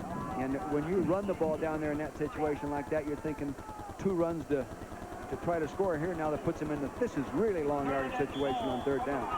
There's the numbers for Tony, and 3rd and goal from the 5. Watkins goes split out to the top. 2 men to the near side. One of them is Bass. Harberts is the other. Hartley, hand off to Hudson. Hudson inside the 5 to the 1. It'll be 4th down goal there. Wilburn and White on the tackle. Boy, they threw me for a loop. I thought for sure they'd be throwing the football.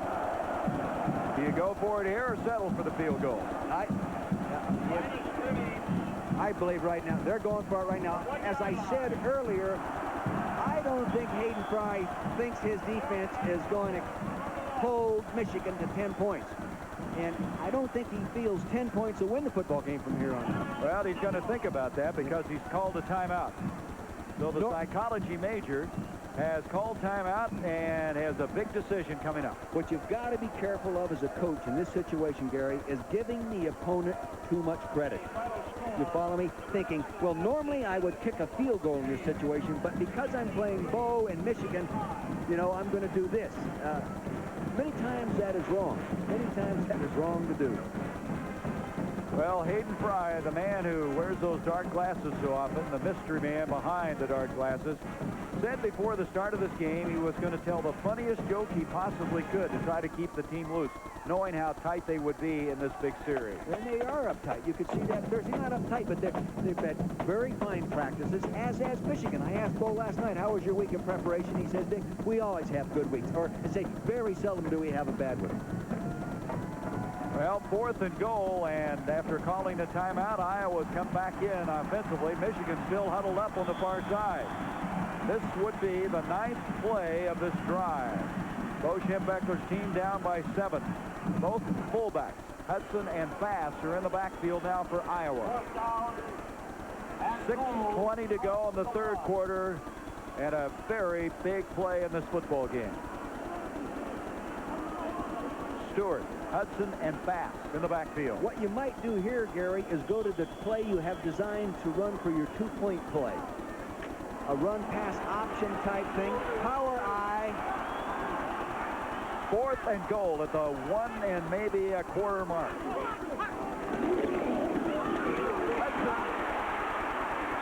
Michigan held. The ball may have jarred loose, but either way, Michigan's got it. Stewart was the guy. He is shaken up on the play. Michigan's got the football at the half-yard line.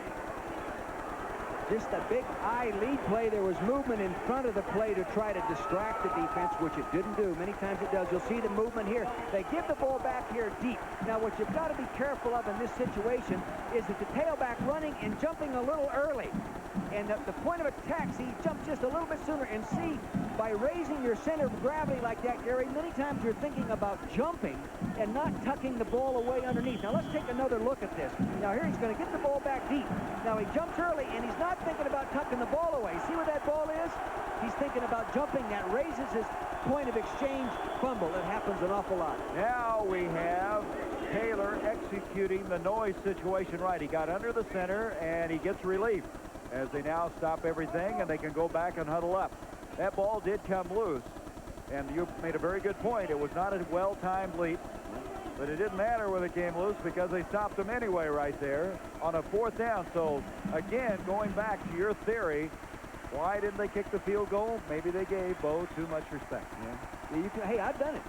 I've done it. I mean, against Landry or something. Right, he's a great coach. They have a great team. I better do the other thing and take a bigger risk, you know. So now let's see what happens. They're backed up into that end zone, right into the corner where the noise is really exaggerated. Now the PA guy trying to get the cooperation of this partisan Iowa crowd. Will result in a charge timeout for the defensive team or possibly a yardage penalty. Well, I think everybody knows the rule now. We've talked about it the entire game, it seems. So now Iowa, the onus is really on them. They have to keep the crowd quiet or it could get very costly because they've got Michigan in a real tough situation. 1st down at the half-yard line. Now Taylor needs to get under the center. He takes the center and goes nowhere. Jim Riley made sure of that. I'll tell you this. Bo, with his confidence that he has in Michael Taylor, I wouldn't be surprised to see him throw the ball coming out of it. Let's go back to that 4th down goal. Stewart losing the handle, but again, Dick, you pointed out, he just didn't time this leap very well. Well, and what happens is your concentration goes to the leap and the touchdown rather than the clean exchange of the ball. There are more fumbles on that play than any other play a running back carries the ball, even in the National Football League. There's Bowles on a 2nd down, slicing outside. Riley again making the stop. We understand Bill Anderson, the center for Hayden Fry's team, will not play the remainder of this game. And he re-injured that knee that had held him out of 2 previous games. 3rd down now, still 7 to go. The line of scrimmage just outside the 4, not on top of the 4-yard line. Do you think they would throw it here? Wouldn't surprise me a bit. They're getting in, they're spread out this time in a slot. McMurtry and Callaway split to the top of the field. Taylor's going to throw from the end zone. McMurtry's got it, and they've got a 1st down at the 15. They threw it to the right guy. They threw it Greg Clark. Now, he's totally inexperienced corner. Here's McMurtry coming off, catching a pass on his 21st birthday today at the top of your screen. There it is. 21 years old today. I think it's 20 anyway. I know it's his birthday. Now, 29 is a totally inexperienced cornerback. He's been in, he's played, he has 1 pass interception, 1 pass defense. But, he's got to feel a little uncomfortable out there against a McMurtry. That's Greg Brown you're talking about. 1st down now, just across the 15-yard line. Kolasar, Callaway split out. Michigan with a new life.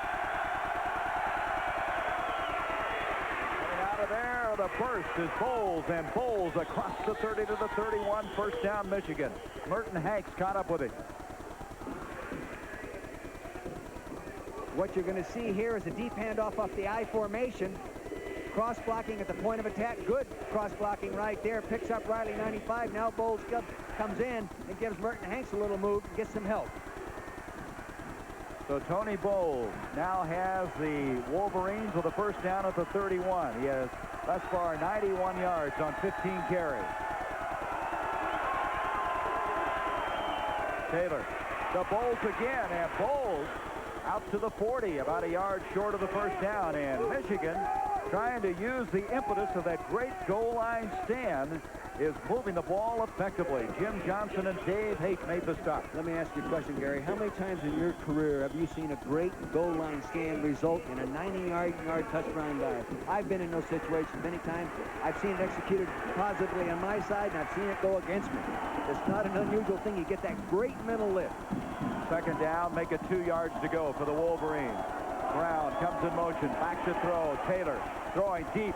McMurtry over, can't get it. Good defense. Kenton Smiley was the reason that ball was not completed, number 44. McMurtry has the straightaway speed and the hands to make that catch, but good coverage by Keaton Smiley. Here he is, left-hand side of your screen, see pedaling. He turns and runs. He knows they're going after him. The mistake he is making as a defensive back, Gary, is he looks back at the ball the whole time. Fortunately, right there, that ball actually should have been caught and could have been caught. That ball should have been caught. Smiley, one of 2 cornerbacks from the Dallas area, playing for this Iowa team. You don't look back until the receiver looks back. See, and he's looking back a little too early. He can't run full speed that way. So it's a 3rd and 2 now for Michigan. That ball was in the air 50 yards. Bowles again. Bowles got the first down. Nice cut. He's to the midfield stripe. And all of a sudden now, Bowles is starting to find some running room. Keppel made the stop. All of a sudden, the offensive line is wearing those guys down. They're so big and strong, you can only take them on physically so many snaps before it starts wearing you out. We got 3 minutes and 40 seconds to go in the 3rd quarter, and it's starting to show. First down at the midfield stripe. 3:39 to go, 3rd quarter. Michigan trails by 7 points, 17 to 10. McMurtry and Callaway split out. Bowles now 110 yards on the afternoon. He's audible in there. Bowles again, and Bowles holds to the 42 of Iowa. Pickup of 8, and Jim Johnson made the stop. Now, Haight is in isolation. Here he is, Dave Haight, number 64, right in the middle of your screen. Now, he's being blocked right there by Mike Huzar. See, he's got him up, raised up high right now, and got him turned, and they cut back behind him. They cut back behind him. Now, that play should be made by the backside defensive tackle. In this case, it should have been made by Jimmy Johnson, 71. Huzar did an excellent job. He was a 2nd-team All-Big Ten pick a year ago. Actually, Gator is playing in Johnson's place right now, 96. Second down to Leroy Horde, the fullback. He's across the 35. Protects the football as he goes down at the 33. And Gator, the man you just mentioned, a freshman redshirt out of Marion, Iowa, made the stop. Demon right here gets a real nice block on Demon. Now watch, he's coming off the ball, 78.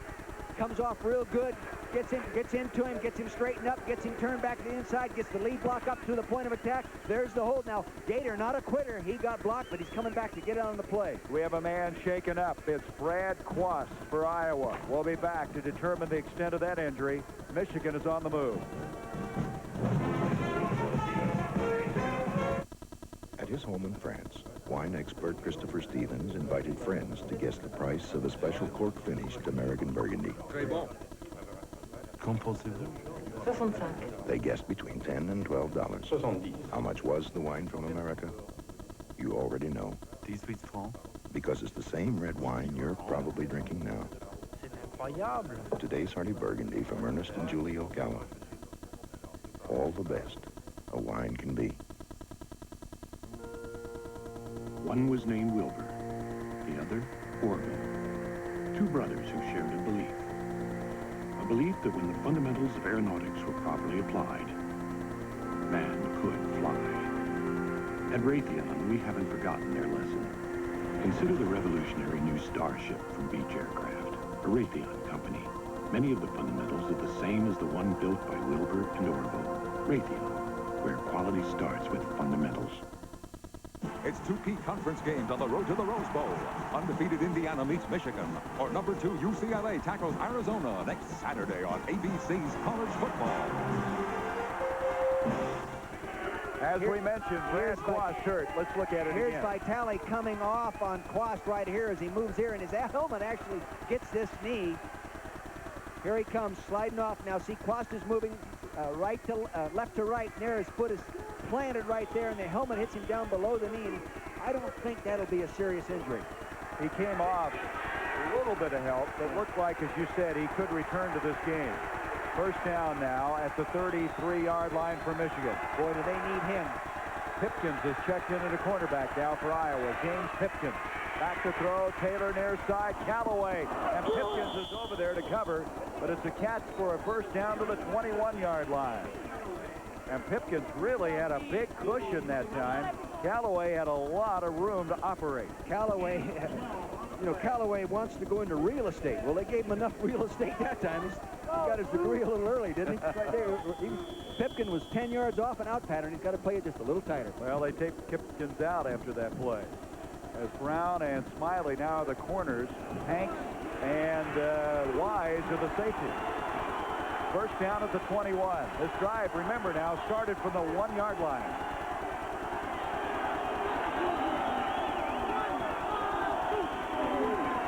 Taylor to Bowles. Flag on the play as Bowles is inside the 15 to the 14. Jim Johnson made the stop. This is a juggernaut right now, this offensive line, but it may be stalled here momentarily. It looks like a penalty is going to go against Michigan. Holding. That's about the only thing they've done wrong on this drive, as they have dominated. There's Gary Mullen, or check that. Hayden Fry on the far side, hoping that that is a beginning point to stop this drive that began at the Michigan 1-yard line. 1:51 remaining, third quarter. 17-10 Iowa. That was our halftime score.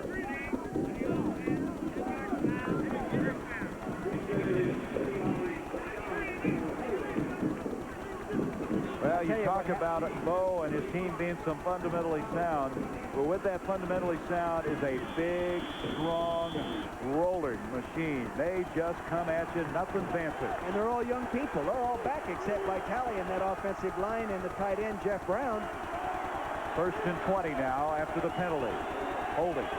Ford and Bowles in the backfield behind Taylor. This is Bowles. Kingman throws a block. Bowles cuts off of it, gets inside the 30 to the 28, and Dave Hayes, who's playing with that tender knee, up again to make the stop. Good nose guard play, really, for Dave Hayes to get all the way out there and make that play. Bowles gets through those tight little cracks. It looks like they're going to stop him on the line of scrimmage, and he finds a way to get through. They stopped the clock momentarily because players getting up slowly, and now they put it back into motion. Now they stopped it again. Is it Haight that's hurt? He's bent over, number 64. Riley, I think the guy's hurt. Yeah, it's Riley that's coming off. A final. Now that's the same score that Miami beat Michigan, 31 to 30. But now what this does is it's really setting up some kind of showdown out on the West Coast. If it continues to go with UCLA unbeaten and USC unbeaten, it could be for the national championship going into a bowl game, you know, on that last game of the season before Thanksgiving. And what network has that? I think it's ABC. All right, second down now, 17 yards to go. Back to throw Taylor. He's in trouble. Gets out of it. Great scrambling effort and stays on his feet inside the 25 to the 24. Now that was a fine piece of effort. You know, you almost have to hold somebody inside your defense with him throwing the ball, because he can, if you turn him and flush him up inside and the inside rusher is really committed one way or the other, he finds that. He's like a snake working his way through there. Remember now, as we go to the fourth quarter, Michigan will have the wind to their back. So they're driving into the wind with 25 seconds left in this quarter. Doesn't make much difference with those offensive linemen. Third down, 13. Trying to come back from that holding penalty. The blitz coming. Taylor read it. Throws to Colasar. Touchdown, Michigan.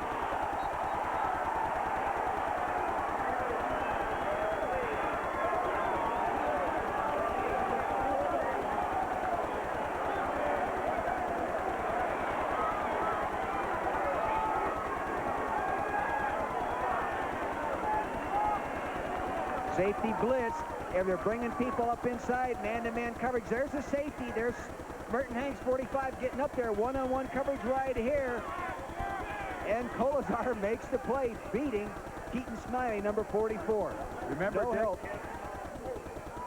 I started to say, remember when he dropped that one earlier in the game? He made up caught for it one there. that's a big one, yes, sir. 24-yard touchdown catch, his first catch of the day. His second touchdown catch of the season. Gillette's point after is up, and we're all tied at 17. Kolesar with the touchdown grab, culminating a 99-yard drive. Focusing your attention on number 45. Now, see, that means that everybody is locked up man-to-man. There's no safety. They're 3 deep man-to-man. Now, Smiley has to cover him all by himself right there at 44. Now, let's take a look at it from the telestrator. Here we go. They'll come back at it. Now, you'll see him creeping up in here. Now, you have one-on-one, one-on-one, one-on-one right here.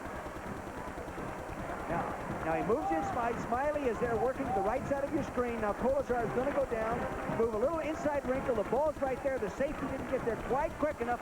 Gave him the inside stick, throws him right there, reaches for the ball, makes the touchdown reception, the 11th one in his career. And this kid, in his career, has averaged a touchdown every 5th reception. Keep throwing him the ball. You know what? He's also in his career averaged 24 yards a catch. You know how far that touchdown was? 24 yards? 24 yards. Well, I'll tell you, his dad, who was a football player at Michigan in 1953 and 55, has got to be a little pumped right now. Boy, that was a great catch. The ball underthrown, and Kolesar comes back. And we're all even at 17 now with 12 seconds left in the third quarter.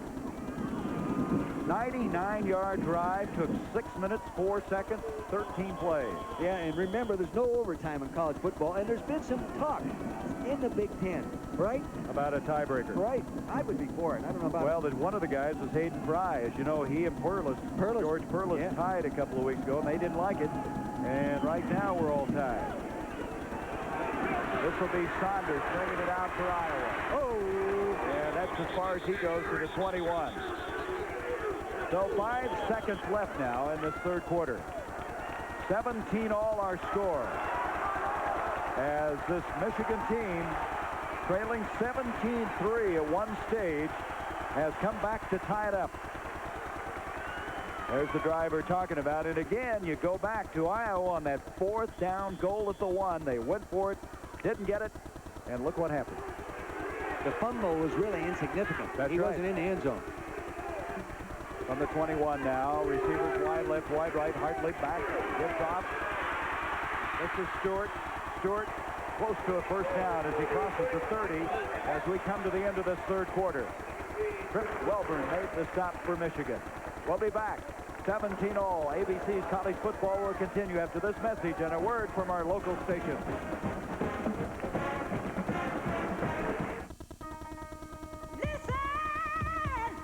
Listen to the heartbeat. Well, of America, my friend. It's the rhythm of the road. It's the pulse on the street. A city, a town, magic sound. Oh, the heartbeat of America. That's today's Chevrolet. You oughta listen. Here's something extra from Selsun Blue. Extra medicated Selsun Blue. It's extra medicated for the symptoms of my serious dandruff. It has an extra medicine, plus the ingredient recommended most by doctors. Extra medicated Selsun Blue. From the frigid Great Lakes An Alka-Seltzer Plus, that's all I ever needed. to the icy mountains of Oregon, It's been excellent for me. more and more Americans are taking Alka-Seltzer Plus cold medicine. Fast, effective relief for tough winter colds. In a word, it works. Someday, vote for your all-time favorite movie. Ain't a thing I can do about it. As Hollywood's finest films set the stage for a phone in poll when America picks the all-time favorite movies.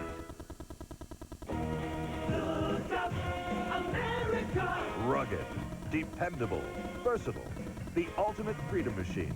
Yep, there's only one Jeep, only at your Jeep Eagle dealer. Where right now you'll find this incredible price on the new Jeep Cherokee Sport. A price this low on Jeep Comanche. This starting price on Wrangler. And big savings on Wagoneer and Grand Wagoneer. Check out the Jeep and Eagle lines now. See your Greater Detroit Jeep Eagle dealers where you can expect the best.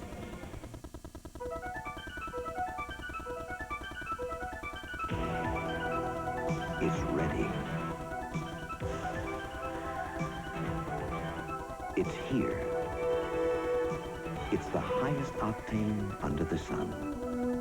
And this is the source. New Sunoco Ultra 94. It's the highest octane of any major brand. New Sunoco Ultra 94. The highest octane under the sun. Action News tonight at 6 on 7.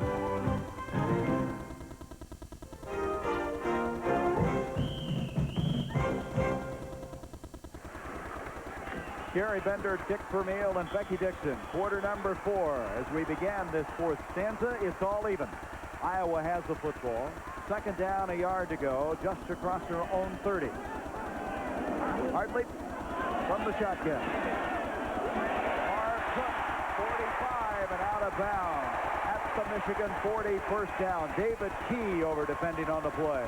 Very well executed three-way stretch zone pattern.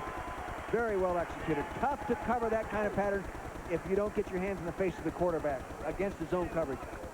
Cook looks like he's playing hurt. I know he's not at 100%, but he kind of hobbles back to the huddle after making great play after great play. I asked him if he had a choice of where he wants to play in the National Football League. He says, Coach, do you really believe I can play in the league? You got to be kidding me. That's how humble he is. He's some player. 29 yards now on the catch. Harberts and Smith the wideout. First down at the 40. Stewart inside the 35. Well, we told you about that Miami-Notre Dame game. Let's get the details. Let's go to New York and Al Troutwig. All right, Gary, after Steve Walsh had a fourth down touchdown pass to tie the game with 45 seconds left, here was the two-point attempt to go for the win. Pat Terrell knocks the ball down for Notre Dame, preserving the Fighting Irish victory by 1. You know what's amazing about that? Florida State went for 2 against Miami last year, and that cost them the national championship. Second down, 4. Hartley. Hudson, the fullback. First down, 25. Vida Murray over there to make the stop. And now Iowa has their offense rolling. Okay, Michigan's got to go again and do what they did in the first half to stop that kind of passing, is change up with a man-to-man coverage, taking away the first thoughts of the quarterback, allowing the rush then to get there and throwing for the minus play. Hoyton in the line of scrimmage. Croston, there's 2 guys that are coming back from injury now on that offensive forward wall for Iowa. It's patched up, it's beaten up, but it's doing the job. Dave Turner, number 61, a redshirt freshman. Second starting call today. Hartley back on the first down delay, and that goes nowhere. There it goes. That's a good move by Mark Mesner, number 60. That great quickness. Mark Messner came in here with an all-time Michigan record of 55 tackles for a loss, an all-time sack record of 32, and he just keeps building on that mark. You think he'll follow his dad, who played at the Detroit Lions and the Pittsburgh Steelers? I'll tell you, he's not as big as I thought he might be. Well, they list him at 6'3", 244. That may be inflated. He is quick. Second down now, 14 yards to go. Hartley drops back into the shotgun. 13-14 left. Good protection. Cook can't get open, and good coverage by J.J. Graham. Let's go down now to Becky Dixon. All right, thanks, Gary. With me, Mark Stoops, the injured Iowa strong safety. Mark, the doctor said earlier ligaments. Do you have any further information on your injury? Yes. Well, it is a ligament problem. They're not sure of how much is damaged at this point. Such a tragic week for your family with your father's death. Where are you going right now for strength? Just my family. I have a very close, large family, and I can really rely on them to help me through the bad times, and also family and friends. Mark, thank you. Our condolences to you and your family. Gary? Thank you, Becky, and give our best to Mark, will you? Penalty flags going everywhere. Bob Kratz looked to me like he moved on the left side of the offensive line. He doesn't make many mistakes. I visited with him yesterday. He came in. He had glasses on. He looked very collegiate, very academic type, playing in the trenches. Yeah, you know, and he's, by personality, he's a very intense kid. And sometimes you can almost be too intense. You know, you're fighting, and that's when you break concentration and lift that hand early. So the penalty now makes it third down and 19 yards to go. So Iowa on the move all of a sudden now starting to mechanically have some problems, some mistakes. 17 all. 13:08 to go in the game. Deep drop. Hartlick now is going to take off. He's not going too far because Alex Marshall, number 59, doubling back, made the play. See, what they did is, again, they locked up on some man-to-man. See, Gary took away where he wanted to throw the ball right off the bat. Now, see, he's looking downfield, looking good. He's reading the coverage as he sees, uh-oh, man-to-man. He's starting to think and run. Now, he's not the scrambling type like Taylor is. He's not that quick. Good play on defense by number 59, Alex Marshall. So now Skillett will try to take the lead. This will be a 51-yard field goal attempt. He can kick it that far. He hasn't this year. He's 0 for 2, but on the practice field the other day, he was hitting from there. He hit 148 last week. The kick on the way by Skillett, and it is not good. Skillett bouncing around in disgust and frustration. Just didn't have enough on it. So with 12:21, we're still even at 17. Zestfully clean. Zestfully clean. You're not fully clean unless you're zestfully clean. Do I look clean to you? Surprise. I'm not fully clean unless I'm zestfully clean. Soap leaves a sticky film on you that won't rinse away, but Zest rinses you fully clean. Zestfully, zestfully, zestfully clean. You're not fully clean unless you're zestfully clean. That's it? That's all? You gotta be kidding. You're done. Sure? If you thought dental cleanings were easy with Tartar Control Crest, Can't believe it. they just got easier. Well, that was fast. Introducing new and improved Tartar Control Crest. You're all done? No. The new tartar fighting formula that can actually help stop tartar before it starts. Piece of cake. Tartar Control Crest, the dentist's choice, is now harder on tartar and easier on you. Thank you very much. Monday, Jim Kelly steers the Buffalo Bills against the New York Jets. The top two teams in the AFC East clash on ABC's Monday Night Football. The field goal has been so big in this series. Skillett just missing from 51 yards away. The count stays even at 17-all. In 1985, Iowa was ranked number 1, Michigan number 2. 2 seconds to go in the game. Rob Huffman attempting a 29-yard field goal. And Iowa won it 12-10. We mentioned 3 of the last 5 games in this series have been decided by a field goal. But you mentioned just then that the kick was 29-yard field goal. The average is about 91% good from inside that 30-yard line. When you get outside the 40, it really changes. Yeah, plus you get to the 50, where the average is only about 38% over 5 years. And Skillett wasn't able to make that one. No. So now, at the 34, Michigan has the ball. Ford, the fullback, gets across the 35 to the 36-yard line, a gain of 2. Jeff Keppel, number 51, and Mike Burke on the stop. So Bo looking for the perfect play as he now comes to a 2nd and 8. You know what Bo would like to do, philosophically, is take the ball, go 4 yards of track, eat up the clock, put it on the 15-yard line, take a field goal. Really, I believe that would be his approach in the old days. I don't know if he still feels that way right now. Now he's a little more older and mature. Mature, not older. 2nd down, 8. Taylor straight back. Got time. And McMurtry, again, seemingly always finding the open spot. Burton Hanks, depending on the play, 1st down, Michigan. It was a double zone coverage. Now you're going to see here the corner up short, the safety here, corner up. Play action freezes the linebackers that may get back in there. He works up underneath and comes in that zone. Very well executed play. Now see the corners roll up. Now here he comes. He works underneath. We call that a burst pattern. He bursts inside, rolls inside the zone. No linebackers underneath that. Play action held him. 17-yard pickup to the 47 of Iowa. Taylor. The Bowles, first to the outside. Goes out of bounds at the 42. Pick up a couple of yards on the play as Brian Wise and Greg Brown were over there. Bowles makes those kind of cuts look so easy. It almost looks like he's not running full bore. And as Bo said, he is so fluid. He's deceptively fast. Well, he's 4.4 in the 40, and that is a time that a lot of times isn't plated. You always hear about the 4.2, 4.3 guys, but there's not a lot of them. You saw those stats of over 100 yards running. When you have a running back that runs for 100 yards in your backfield, you win 3 out of 4 games. And, boy, that really holds up for the... Colasar, Callaway split out. Second down now. 5 yards to go. Flag on the play as they stop everything. The handoff was going to Bowles. I think Huzar 74 moved a little bit early.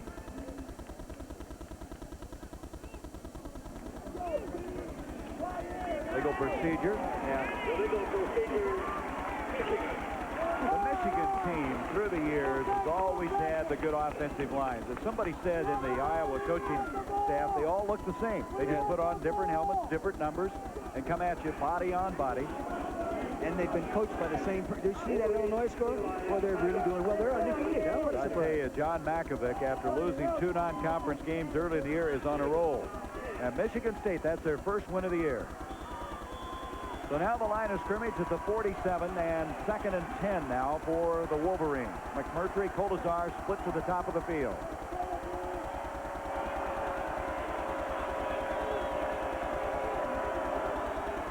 Taylor straight back. Haight comes up the middle and buries him, and the ball up and incomplete. Haight just buried Taylor.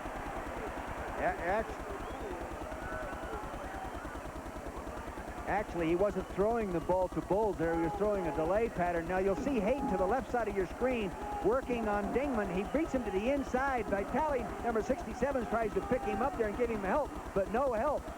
See, he was not really throwing that ball to Bowles. He was throwing that ball to McMurtry coming in on the delay. He was throwing the ball, not seeing anybody because of Haight. Big old Haight was in his face. Foster had a crack at the interception. 3rd down, 10. Taylor with the top-rated efficiency in the Big Ten at quarterback. Back to throw a flag on the play. And coming back, Colasar makes the catch. But let's see what the penalty flag's all about. That would be a first down if it stands. I think it's on Michigan. Colasar does a good job, doesn't he, coming back on the short passes? I'll tell you, Taylor is really throwing the ball well. I see why he's throwing 64% complete coming into this game. That's going to negate a 13-yard completion, the penalty. Illegal procedure. Taylor's taking over quarterback after Demetrius Brown a year ago was the starter.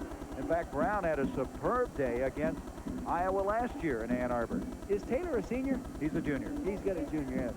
I mean, a guy can throw that well. How come it took so long to find him? Well, you know, Demetrius Brown played so well. His biggest problem was that he was having too many interceptions. He threw 7 against Michigan State last year. He ended up losing his starting job to Taylor at the Hall of Fame Bowl. Now, what's this all about? Talking to the clock operator, maybe? No, he's just checking his flight information for his flight home. It's tough to get out of here, you know. After 4 o'clock, you can't take off. It's a dead ball, foul. The play did not stand. We will repeat the down. Still 3rd down, right? That's that. Bo doesn't mind. So he repeats the down. It would have been a first down, of course, had it all stayed together, but now it's 3rd down. Back to throw is Taylor, and the big tight end, Walker, the intended receiver. Derek Walker can't get to it, and Michigan has run out of downs. What they were hoping for is a 2-deep zone coverage. You'll see the tight end now, Derek Walker, moving left to right in motion. Play action fake. They wanted to get him down the hole. Now, Iowa did not go 2-deep zone. This ball, actually, the free safety should pick that one off. Now, remember, Gary Clark, number 19, the free safety that was playing in the game, is injured and not playing, but I kind of believe that ball should have been picked off thrown down. Not only that, but Stoops is out as well. Both safeties are out. Gillette to punt from inside the 35-yard line. Marciano back deep. He hits it high. Marciano, who doesn't like to call for the fair catch, does. He disdains the fair catch, but he did it that time. And at the 13-yard line, Iowa, after a 40-yard punt, has the football. This is a machine designed to keep you on time. And this is what makes it tick. People. Working together with clock-like precision, each dedicated to keeping you on schedule. Time after time after time. American Airlines, the on-time machine. This joint is jumping.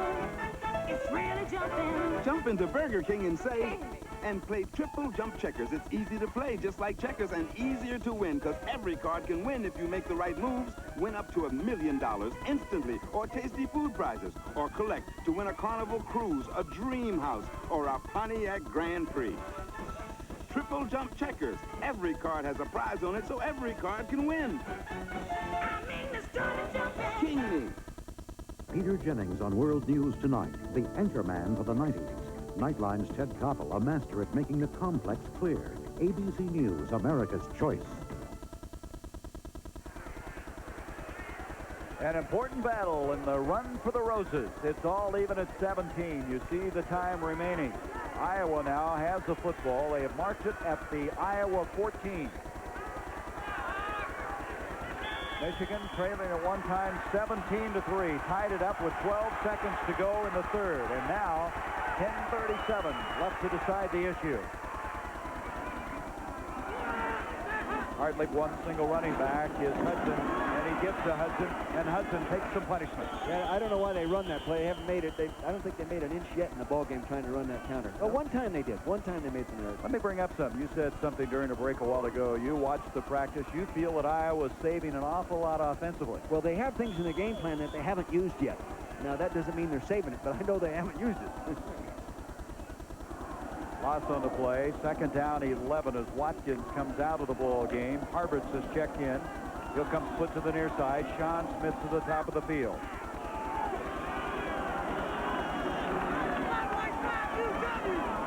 He's audibly. Yep, and from the shotgun. On a 2nd and 11. Hartley in some real trouble. Gets rid of it. Sean Smith with a catch. First down, Iowa. Let's go to Becky Dixon. Thanks, Gary. With me, Rob Howland. Rob, let's go back to 1985. 2 seconds left in the Michigan game. You could win it with a 29-yarder. What was going through your mind? Well, I was just hit it straight and hit it smooth. You know, I prayed to the Lord to give me strength and direction, and, you know, I hit it through. What advice would you give Skillett out there today on handling this kind of pressure? It could come down to a field goal in this game. Yeah, it really could, and it's gonna. And Jeff's gonna hit it. What I tell him is, relax, trust God with it, and it'll go through. All right, Rob. Thank you. Gary. All right. The only thing is the defense is praying too. Remember that. That's right. First down after that completion out to the 29-yard line. Stewart going no place. Hartley, by the way, now. Get the numbers on this, Mr. Vermeil. Hartley is 21 of 26. 218 yards. Yeah, he's done an excellent job. The game plan has been super, and it's still a 17-17 tie, but he has done a good job. He gets on those kind of rolls, yes, and he just seems to be unstoppable, and he's on it now. He's healthy. That makes a big difference. He was playing hurt when we saw him a couple of weeks ago. And Michigan's done a good job of switching up the coverage. Just when he's confident he knows everything's coming off, they change it up, and that's why he's been audibling a little bit in this series. 2nd and 9 from the shotgun. Over the middle, and this is Watkins, Travis Watkins, who had 22 catches coming into this game, has dropped it to 37, and now some pushing going on. Mitchell is in on that. I don't think Michigan. I don't think you'll see Bo's team commit the roughing foul or something like that in this situation. Too disciplined to make that kind of a mistake. There's the guy that Houtland was talking about. He says he'll hit it if he gets another crack at it. Skillett may have a chance to get in the skillet. Boy, in the frying pan anyway. The frying pan anyway. He's a redshirt freshman out of Silvis, Illinois. That's the East Moline, Quad City areas. 3rd down now, 2 yards to go.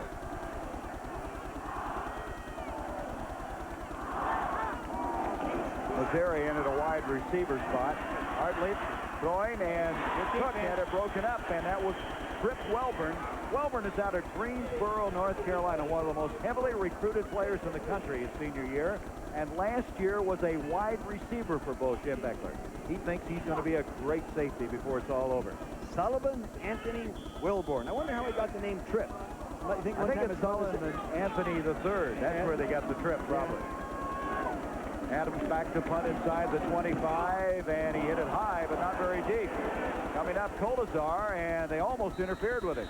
He makes the fair catch at the Michigan 36, 27-yard punt. 17-all from Kinnick Stadium.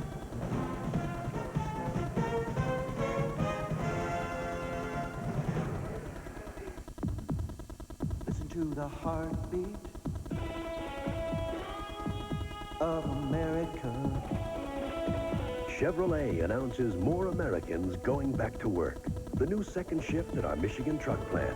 They're dedicated to building America's best-built truck, the full-size Chevy truck, an American success story. Oh, the heartbeat of America. That's today's Chevy truck.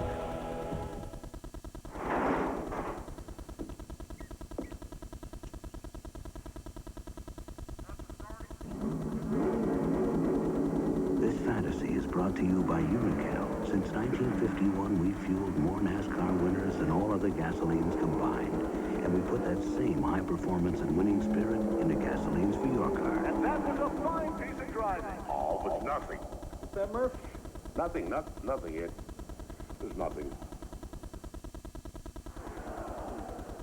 Well, this young man enjoying his Iowa Hawkeyes. They've had some outstanding games with this Michigan team, and, well, that's, is that in vogue or not? I'm not sure I know. Is that a hair or a hat? Well, there's a lot of them. Oh, I see. There was a fire sale on whatever it is. Anyway, 7:56 to go in this game. 17 all. Michigan has the ball. First down at their own 36. 27-yard punt that time by Adams. High tally to snap the ball to Michael Taylor. Receivers wide left and right. Horde, the fullback. And Leroy Horde out of New Orleans. Crosses the 40. He'll advance to the 42-yard line. Jim Johnson made the stop. Horde has been a very solid player, and in time will impact this program more and more. They have great confidence in him. Second down, 4, gain of 6. Brown has come out of the ball game now at cornerback. James Pipkins has checked in for the Hawkeyes, number 4. He'll pick up Colazar, who split to the top of the field.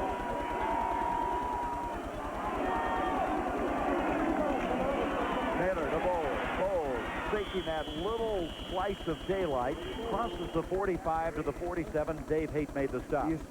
You see what Michigan's doing. That's a first down. What Michigan is doing, and they did that time, is go to 2 tight ends. Iowa's been overshifting the defense toward the tight end. Now they have 2. It leaves a big bubble, a big hole over on the weak side, and they're going to attack there. Let's see if they stay with that approach. 2 veteran coaches. They split it out already. 2 veteran coaches, Hayden Fry and Bo Schembechler. They're back to wide receivers now. First down now to 47. Taylor to Horde. Horde protecting the ball. First across the 45. Close to another first down at the 43 of Iowa. Merton Hanks eventually caught up with him. They're spotting to see if he got the first down, and as they look to the far side, they're going to measure. You'll see Horde now crossing the formation here. Got a lead block here. Now, it's normally hard to run to the weak side of a formation coming in here like this with no tight end, but they do a good job. He breaks the tackle there. He has good balance, and you can see why they say that Horde has enormous potential. But for Bo, in his thinking, he's a little too happy-go-lucky. He doesn't quite take the practices serious enough. I'm not so sure he thinks he takes the classroom serious enough. That's why he's not in the press guide. No information on it. That's right. If you don't do well academically, what Bo does, he doesn't let you add your picture or your resume in a press guide. He says he can't count on you. Right. And he won't put your picture in there until he can count on you. He has ways of getting your attention. Tremendous discipline. That was the first down. The measurement indicating that at the 42. McMurtry and Callaway split out. 6.5 minutes to go.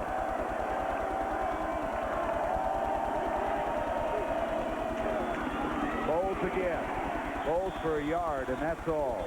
Mike Burke out of Davenport, Iowa, senior, who, along with Mott, really gives them outside play that's been effective all year long. I kind of believe right now that Michigan is running a check-with-me offense. They call it play maybe in 2 directions, get up the line of scrimmage, see the overshift of the defense, and run away from the strength of it, because Bo's whole philosophy is run where you ain't. That's all there is to it. He's going to run away from you.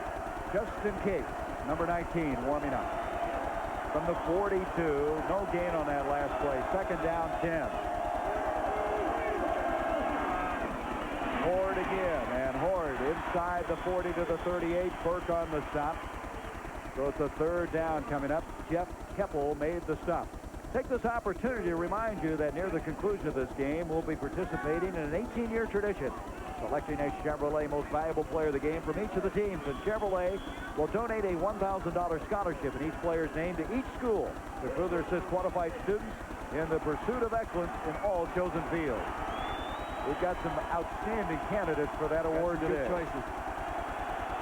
3rd and 6. Big play right here. 5 minutes and 15 seconds. Audible. Taylor back. And it's going to be the tight end, Jeff Brown, who made the catch, and it'll be a first down.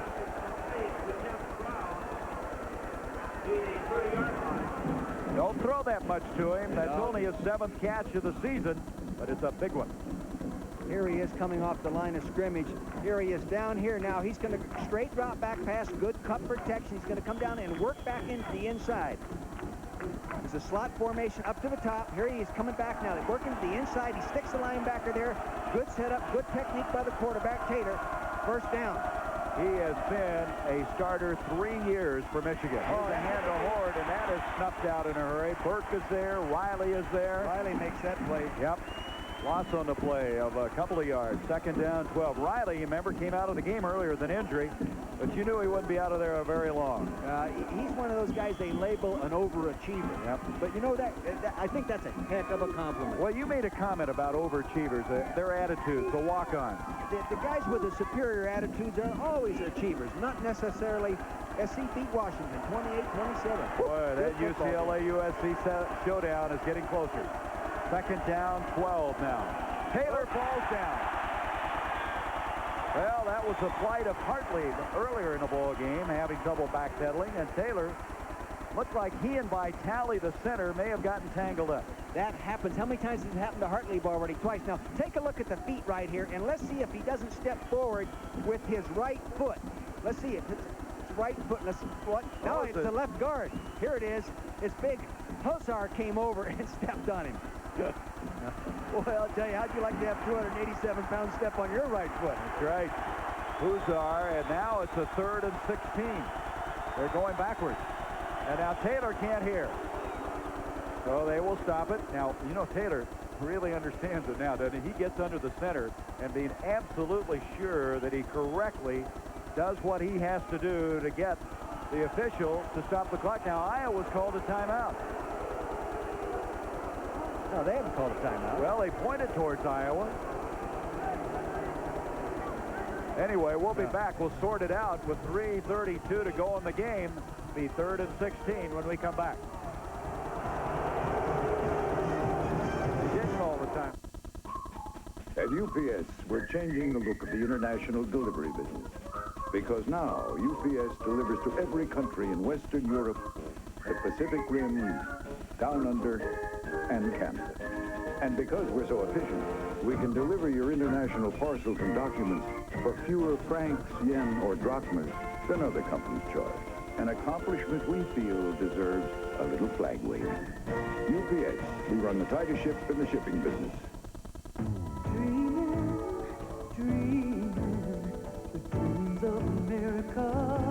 Why do so many people choose GMAC financing to get the GM car or truck of their dreams?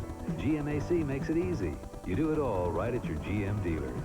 And we make it easy on your budget with rates and terms to fit your needs. Don't just dream about a new GM car or truck. See your GM dealer about GMAC financing. GMAC. Official sponsor of America's Dream. It's 2 key conference games on the road to the Rose Bowl. Undefeated Indiana meets Michigan, or number 2 UCLA tackles Arizona next Saturday on ABC's College Football.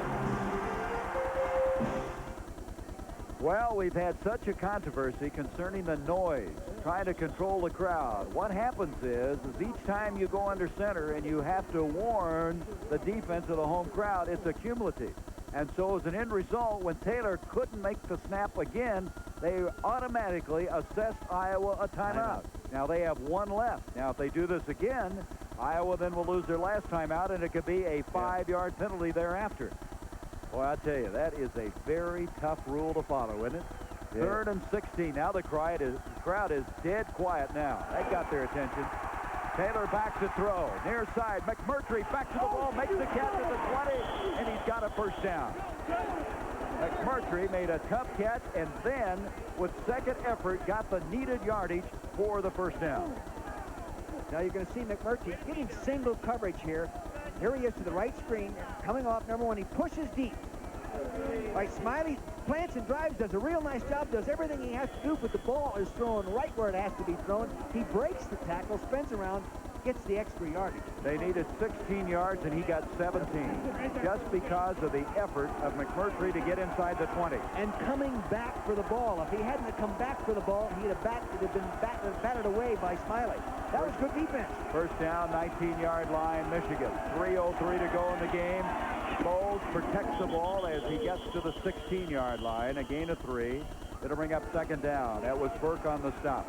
McMurtry and Kolesar do such a great job of coming back to the ball. I mean, they read it and they fly to the football. So that's a principle that is coached. It's actually a principle that was initiated in football, really, and made famous, I think, by Sid Gilman. The old comeback theory. And went into San Diego Chargers, to the Oakland Raiders, and on into college football. A lot of people used to run the out and just break out and look over the outside shoulder, and you take him to the sideline with the ball. But with a comeback, especially the short side of the field, you normally will catch it inbound. Second down, 7 now from the 17 of Iowa. Audible. Taylor to Bowles. Bowles on his feet to the 10. 5-3. First and goal, Michigan. Again, that was the two tight end offense, see, and he's checking, and he's going away from the strength of the defense. Here, we'll take a look at this from the low. That's about as low angle as you can get. Here he is. He hands it up now. Steve, that's that big Dingman, number 78, leading him through the hole. And you can see how powerful this young man is, Bowles is. You've really got to get your pads into him. I tell you can see how powerful this entire Michigan team is. They are just wearing them down, aren't they? They wear you down. First and goal from the 3. They go to the wishbone here, and they like to normally start out by giving the ball to Horde up inside. Tracy Williams is in that. This is Williams with the ball. Williams driving for the goal line, and he's going to be nigh the goal line about an inch or two. So it'll be second and goal there. Boy, he was trying to shove that pile across the goal line, wasn't he? Yes, he was. You see the time. That's the other thing. Is when they do get this in, there's not going to be a lot of time for Iowa to retaliate. Well, remember when we did the Michigan State-Iowa game, they came back within, I don't know, just seconds to give the opportunity for Skillett to kick the field goal. Iowa might try to stop that clock, but they only have one timeout remaining after being assessed that one. There's the time, 1:33, second and goal. From the wishbone, Williams again. Williams is denied again. Melvin Portner, they're saying there's a fumble, and Iowa got it.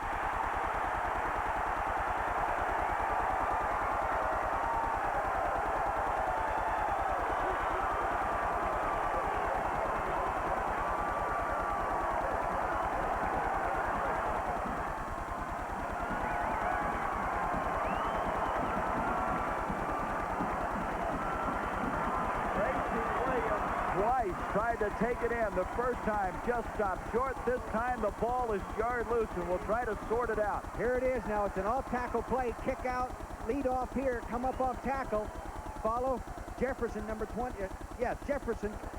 No, it's Tracy. Here it is, 36 Tracy. Good penetration right there by Foster. 66, it strips him from the football. And, you know, the other point is that Tracy Williams hasn't been playing in the football game the whole game. Well, they carried it back-to-back. Yeah. And now Iowa, with one timeout left, has it at the 1-yard line with 1:21 left. A disappointed Michael Taylor. Hudson tries to get some operating room, brings it out close to the 5. My point being, in the defense of Tracy Williams, no excuse for fumbling the football, but if you haven't been in the flow of the game and all of a sudden you're carrying the ball in the most important play of the game, I don't know, you know? Put the ball in a guy's hands who's been carrying it the whole game. The guy that got you there. Yeah. Of course, didn't he? Yeah. Michigan calls a timeout. They have 2 remaining. 1:13 to go. It's all even at 17. We're not a company, but no company has more pride in what they do, or more pride in how well they do it. We offer you a meaningful and fulfilling future. one that goes far beyond the ordinary, one that brings with it the respect and admiration of Americans everywhere. We're not a company, we're your country. We're the Air Force, the Marines, the Army, the Navy. We're the Armed Forces. It's a great place to start.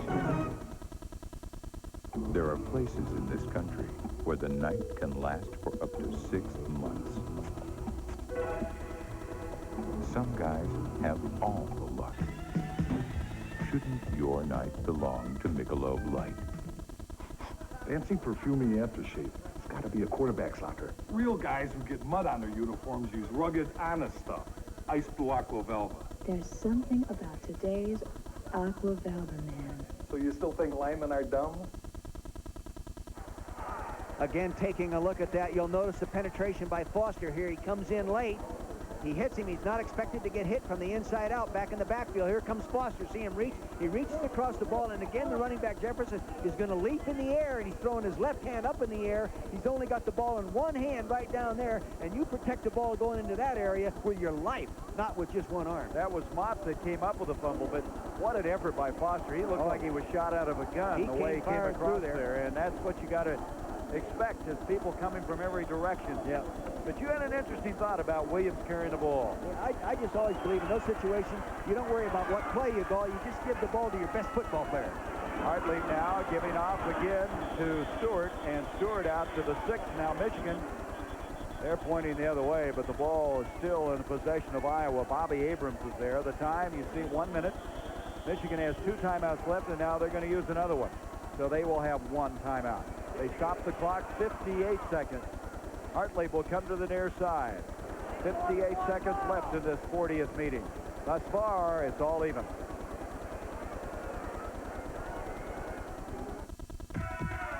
Listen to the heartbeat of America. Listen to the heartbeat of America. Oh, yeah. The new Chevy Cavalier. With all the fun it gives you, it just could be one of the best bargains you've ever driven. To the heartbeat of America. That's today's Chevrolet. At BASF, we believe to see in new ways, you need to see with more than one pair of eyes. Synchronize your energies with the people down the hall and around the world. Because the more ideas you can build on, the higher we can all reach. From agribusiness to healthcare, we're creating new worlds by seeing in new ways. BASF, the spirit of innovation. Well, it's been a game that's been decided at the goal line. You might recall Iowa on a 4th and goal at the 1-yard line was stopped by Michigan. Michigan was headed in. They had it at the 1-yard line. They fumbled it. And we're still even at 17 all, as now both teams with 1 timeout remaining. 3rd and 5 for Iowa at their 6-yard line, and you wonder what Hartley, as he came to the near sideline, had to say to Hayden Fry and vice versa. Well, here they're going to go to 3 receivers and split out. Watkins puts to the near side. Rashawn Smith. Hartley throwing far side. Catch made. First down, out of bounds is Kevin Harbert. All right, now they have enough room really to open it up a little bit, and they are very good in a 2-minute drill, as we saw them against Michigan State. Just quickly hit the same pass deep and kick the field goal and miss. And the only problem is they only have 54 seconds. You can't run your 2-minute offense in 54 seconds. Oh, yeah, same principles apply. Sure, I'm just they had less than that against Michigan State. Here we go. How about your 54-second offense? Yeah, all right. 3 wideouts again. From the shotgun, Hartley. Can't find anybody. Can't get to the Harberts again. Well, they're not going to get it done that way. Gets out of bounds at about the 19-yard line. Did pick up at about 4 yards. Marshall defending on the play. Does stop the clock with 47 seconds, and we have a flag now on the far side of the field. Michigan did a real nice job of collapsing the zones inside. Oh, what's that? I didn't see any penalty. Did you?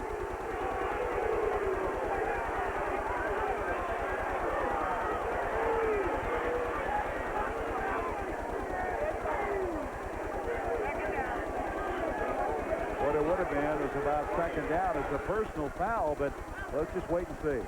Personal foul on the offense. It'll be second down. Must have happened on the sideline on the far side. I sure didn't see it. Of course, that's a long ways away from here, and there was an official right there. Oh, I think what happened, what they say in the truck, take a look at the left-hand corner of your screen. I think the receiver threw the ball at the defender. Oh, my gosh. That is ridiculous. I can't believe it. I don't know. It's not been a good day in some ways for the guys in the zebra stripes. There's a handoff now, and out to the 10-yard line is Stewart. I can't help it, Gary. The coaching experience comes out when I see something like that. Stewart is hurt. Tony Stewart is hurt. That'll stop the clock with 36 seconds. I think he has his wind knocked out of him. Stewart might have landed on the football that time. But anyway, here's the situation now. We have 36 seconds. It was 3rd and 14. One timeout for both clubs. 17 all, and Iowa is in danger of ending up with their second tie of the conference season. They tied 2 weeks ago against Michigan State. Next week, Michigan would go against Indiana, who is unbeaten in not only non-conference play, but as well in the Big Ten conference action. And that will be our game, Indiana against Michigan, homecoming for the Wolverines from Ann Arbor, or UCLA, who may now be the #1 team in the country when that game picks up against Arizona, as Notre Dame defeated Miami. Notre Dame could make the jump, too. Yeah, they were 4th going into the day. And they beat the #1 team. So Stewart is still down. What do you think about a tiebreaker? You think they should have it? Oh, I definitely do. I think the coaches would vote for it. Boy, for a guy that just had the wind knocked out of it, he's in a lot of pain. I think he's having a lot of time taken down there, and rightfully so. But they're not working on a knee or anything like that. Or it doesn't appear to be. Let's see.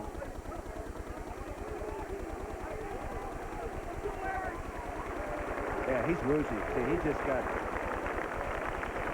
Seems like Iowa has had a string of people just walking off, being helped off, carried off. The medical staff at Iowa is going to have to work overtime to get ready for next week's game when they play at Purdue. This kid Stewart has played a heck of a football game today. Speaking of a heck of a job, Bill Friel, along with George Hill, our statistician and spotter. Joel Feld, our producer, and Jim Jeanette, our director. Back to throw, Hartley near side. Travis Watkins stays on his feet, gets out of bounds, stops the clock, first down. They're still alive at the 29-yard line. Big completion by the Hawkeyes. Stops the clock with 26 seconds to go. Michigan is doing a good job of sealing off the stuff he wants to throw down the hole, forcing it long. That's a long throw out there to the out pattern. And normally you try to funnel them back in there, even those out patterns back in so they can't get out of bounds. But they can't cover everything. They needed 16 yards. They got 19 at the 29. Iowa still trying somehow to pull this one out. Hartley throws it over the middle of the field. Hudson catches the ball to the 35. They got to use their final timeout, I believe, and will. Trip Welburn made the stop, a gain of 5-6 yards on the play. The other day they worked on the practice field in their kicking period, Gary, this very situation. Needing a field goal to win or to tie, no timeouts left, no hardly seconds left. They run a play, and they had the field goal team just running on the field lineup and kicking. They can do it, but they need a big play downfield. They've got to get that ball into at least where he's got a shot like a 50-yarder. Well, that would be at the 35-yard line then. You're talking 17 yards added to the line of scrimmage. If you make it to the 30, it's a 47-yard kick. Ball's on the 35. That's about as far as I think they can hope, because he is kicking into the wind, too. Yes. But with no timeouts remaining, they're going to have to do exactly what you say. It's kind of like Keystone Cops, but they are coached and prepared to execute. Now, I don't know how much time you need. You usually figure you want to hold about 12 seconds. I don't know if they can get a ball that far downfield and have 12 seconds left. Well, you almost have to think of a Big Ten play right now, too. You got to think that way. Pass interference penalty? Yeah. Of course, now it's not like in the NFL where it's a spot foul. The most it could be is 15 yards. Yeah, that's right. Oh, that's right. But what I mean by that is I don't know if you can even reasonably think you can get this play called and get this guy on the field without a timeout. That's a major question, I'm sure, right now for Hayden Fry. Remember now, he missed the last attempt from 51 yards in the beginning of the fourth quarter.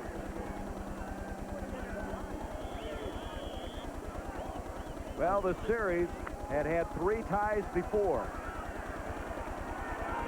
And Hartley, here we go. Second down, 4. Well,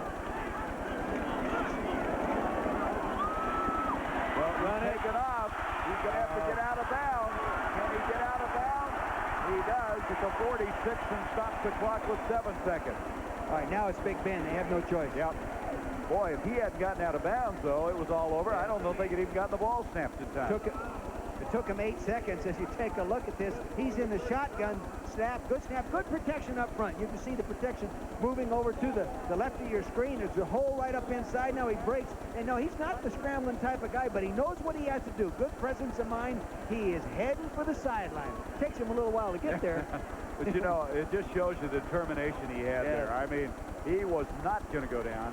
So here we go. 7 seconds left. It is a first down. The line of scrimmage, the 46. From the shotgun, they send everybody out. Throw it. He's got to do it. The time has expired. He throws. Cook is down there. Incomplete. And we end up in a tie.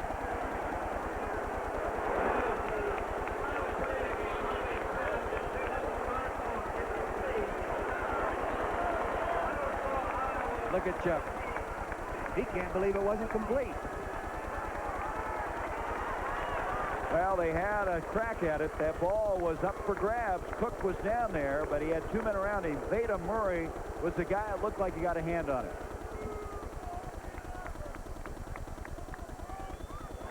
'27. Also over there defending on the play was Rick Hassel and an extra defensive back. There is Messner and Hartley, 2 of the outstanding seniors in the Big Ten. Well, the Chevrolet players of the game. Chuck Hartley, 263 yards and a touchdown for Iowa.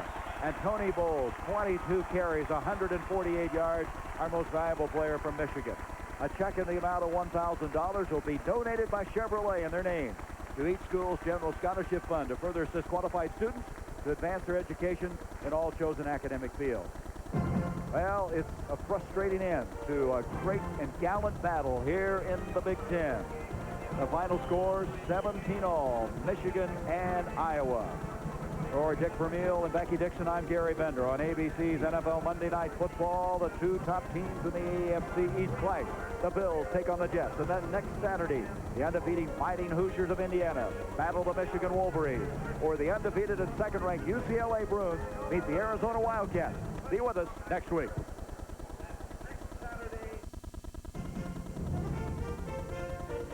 ABC's College Football has been brought to you by the Heartbeat of America, Today Chevrolet, by Crest Toothpaste. Go ahead, show them your Crest best. And by Burger King, where we do it like you do it. This has been a presentation of ABC Sports, recognized around the world as the leader in sports television. ABC's College Football, brought to you by your Greater Detroit Jeep Eagle dealers, where you can expect the best. Paid to ABC by United Airlines. Rededicated to giving you the service you deserve. Come fly the friendly skies. I see a lot of people that can't even read the word "the." And when I sit down and think, that's sad. 1 out of 4 American children drops out before finishing high school. I dropped out of school, but I went back. I got my diploma and everything. I feel good about myself now. That one time I didn't because I wasn't going nowhere. I didn't have nothing. If you need help, call this number for literacy information. Literacy, our future begins with basic skills. Critics are calling it the best new show of the season. You're the only bimbo in my life. The freshest sitcom since The Cosby Show. You think sometime soon you'll ever be standing out in the driveway in front of the truck when the brakes don't work? Destined to be a hit. Are you ever sorry we got married? Every second of my life. The premiere of Roseanne, right after Who's the Boss? Coming up next on 7's Action News, a joyful reunion between a Detroit mother and daughter. We'll have the story. Plus, the first savings and loan in this state to go belly up. We'll have that as well. Guy? The U.S. trade deficit is taking a frightening toll on American jobs. We'll have the latest. And a Traverse City woman is heading down the aisle thanks to the U.S. mail. I'm Mary Conway. Join Guy Gordon and me for those stories and much more. Plus, a big day on the playing field for Michigan and Michigan State. Jay Berry will have all our sports. Jim Mattis with the forecast for the week ahead. Coming up next on 7 Action News. This young man is about to repair his own car.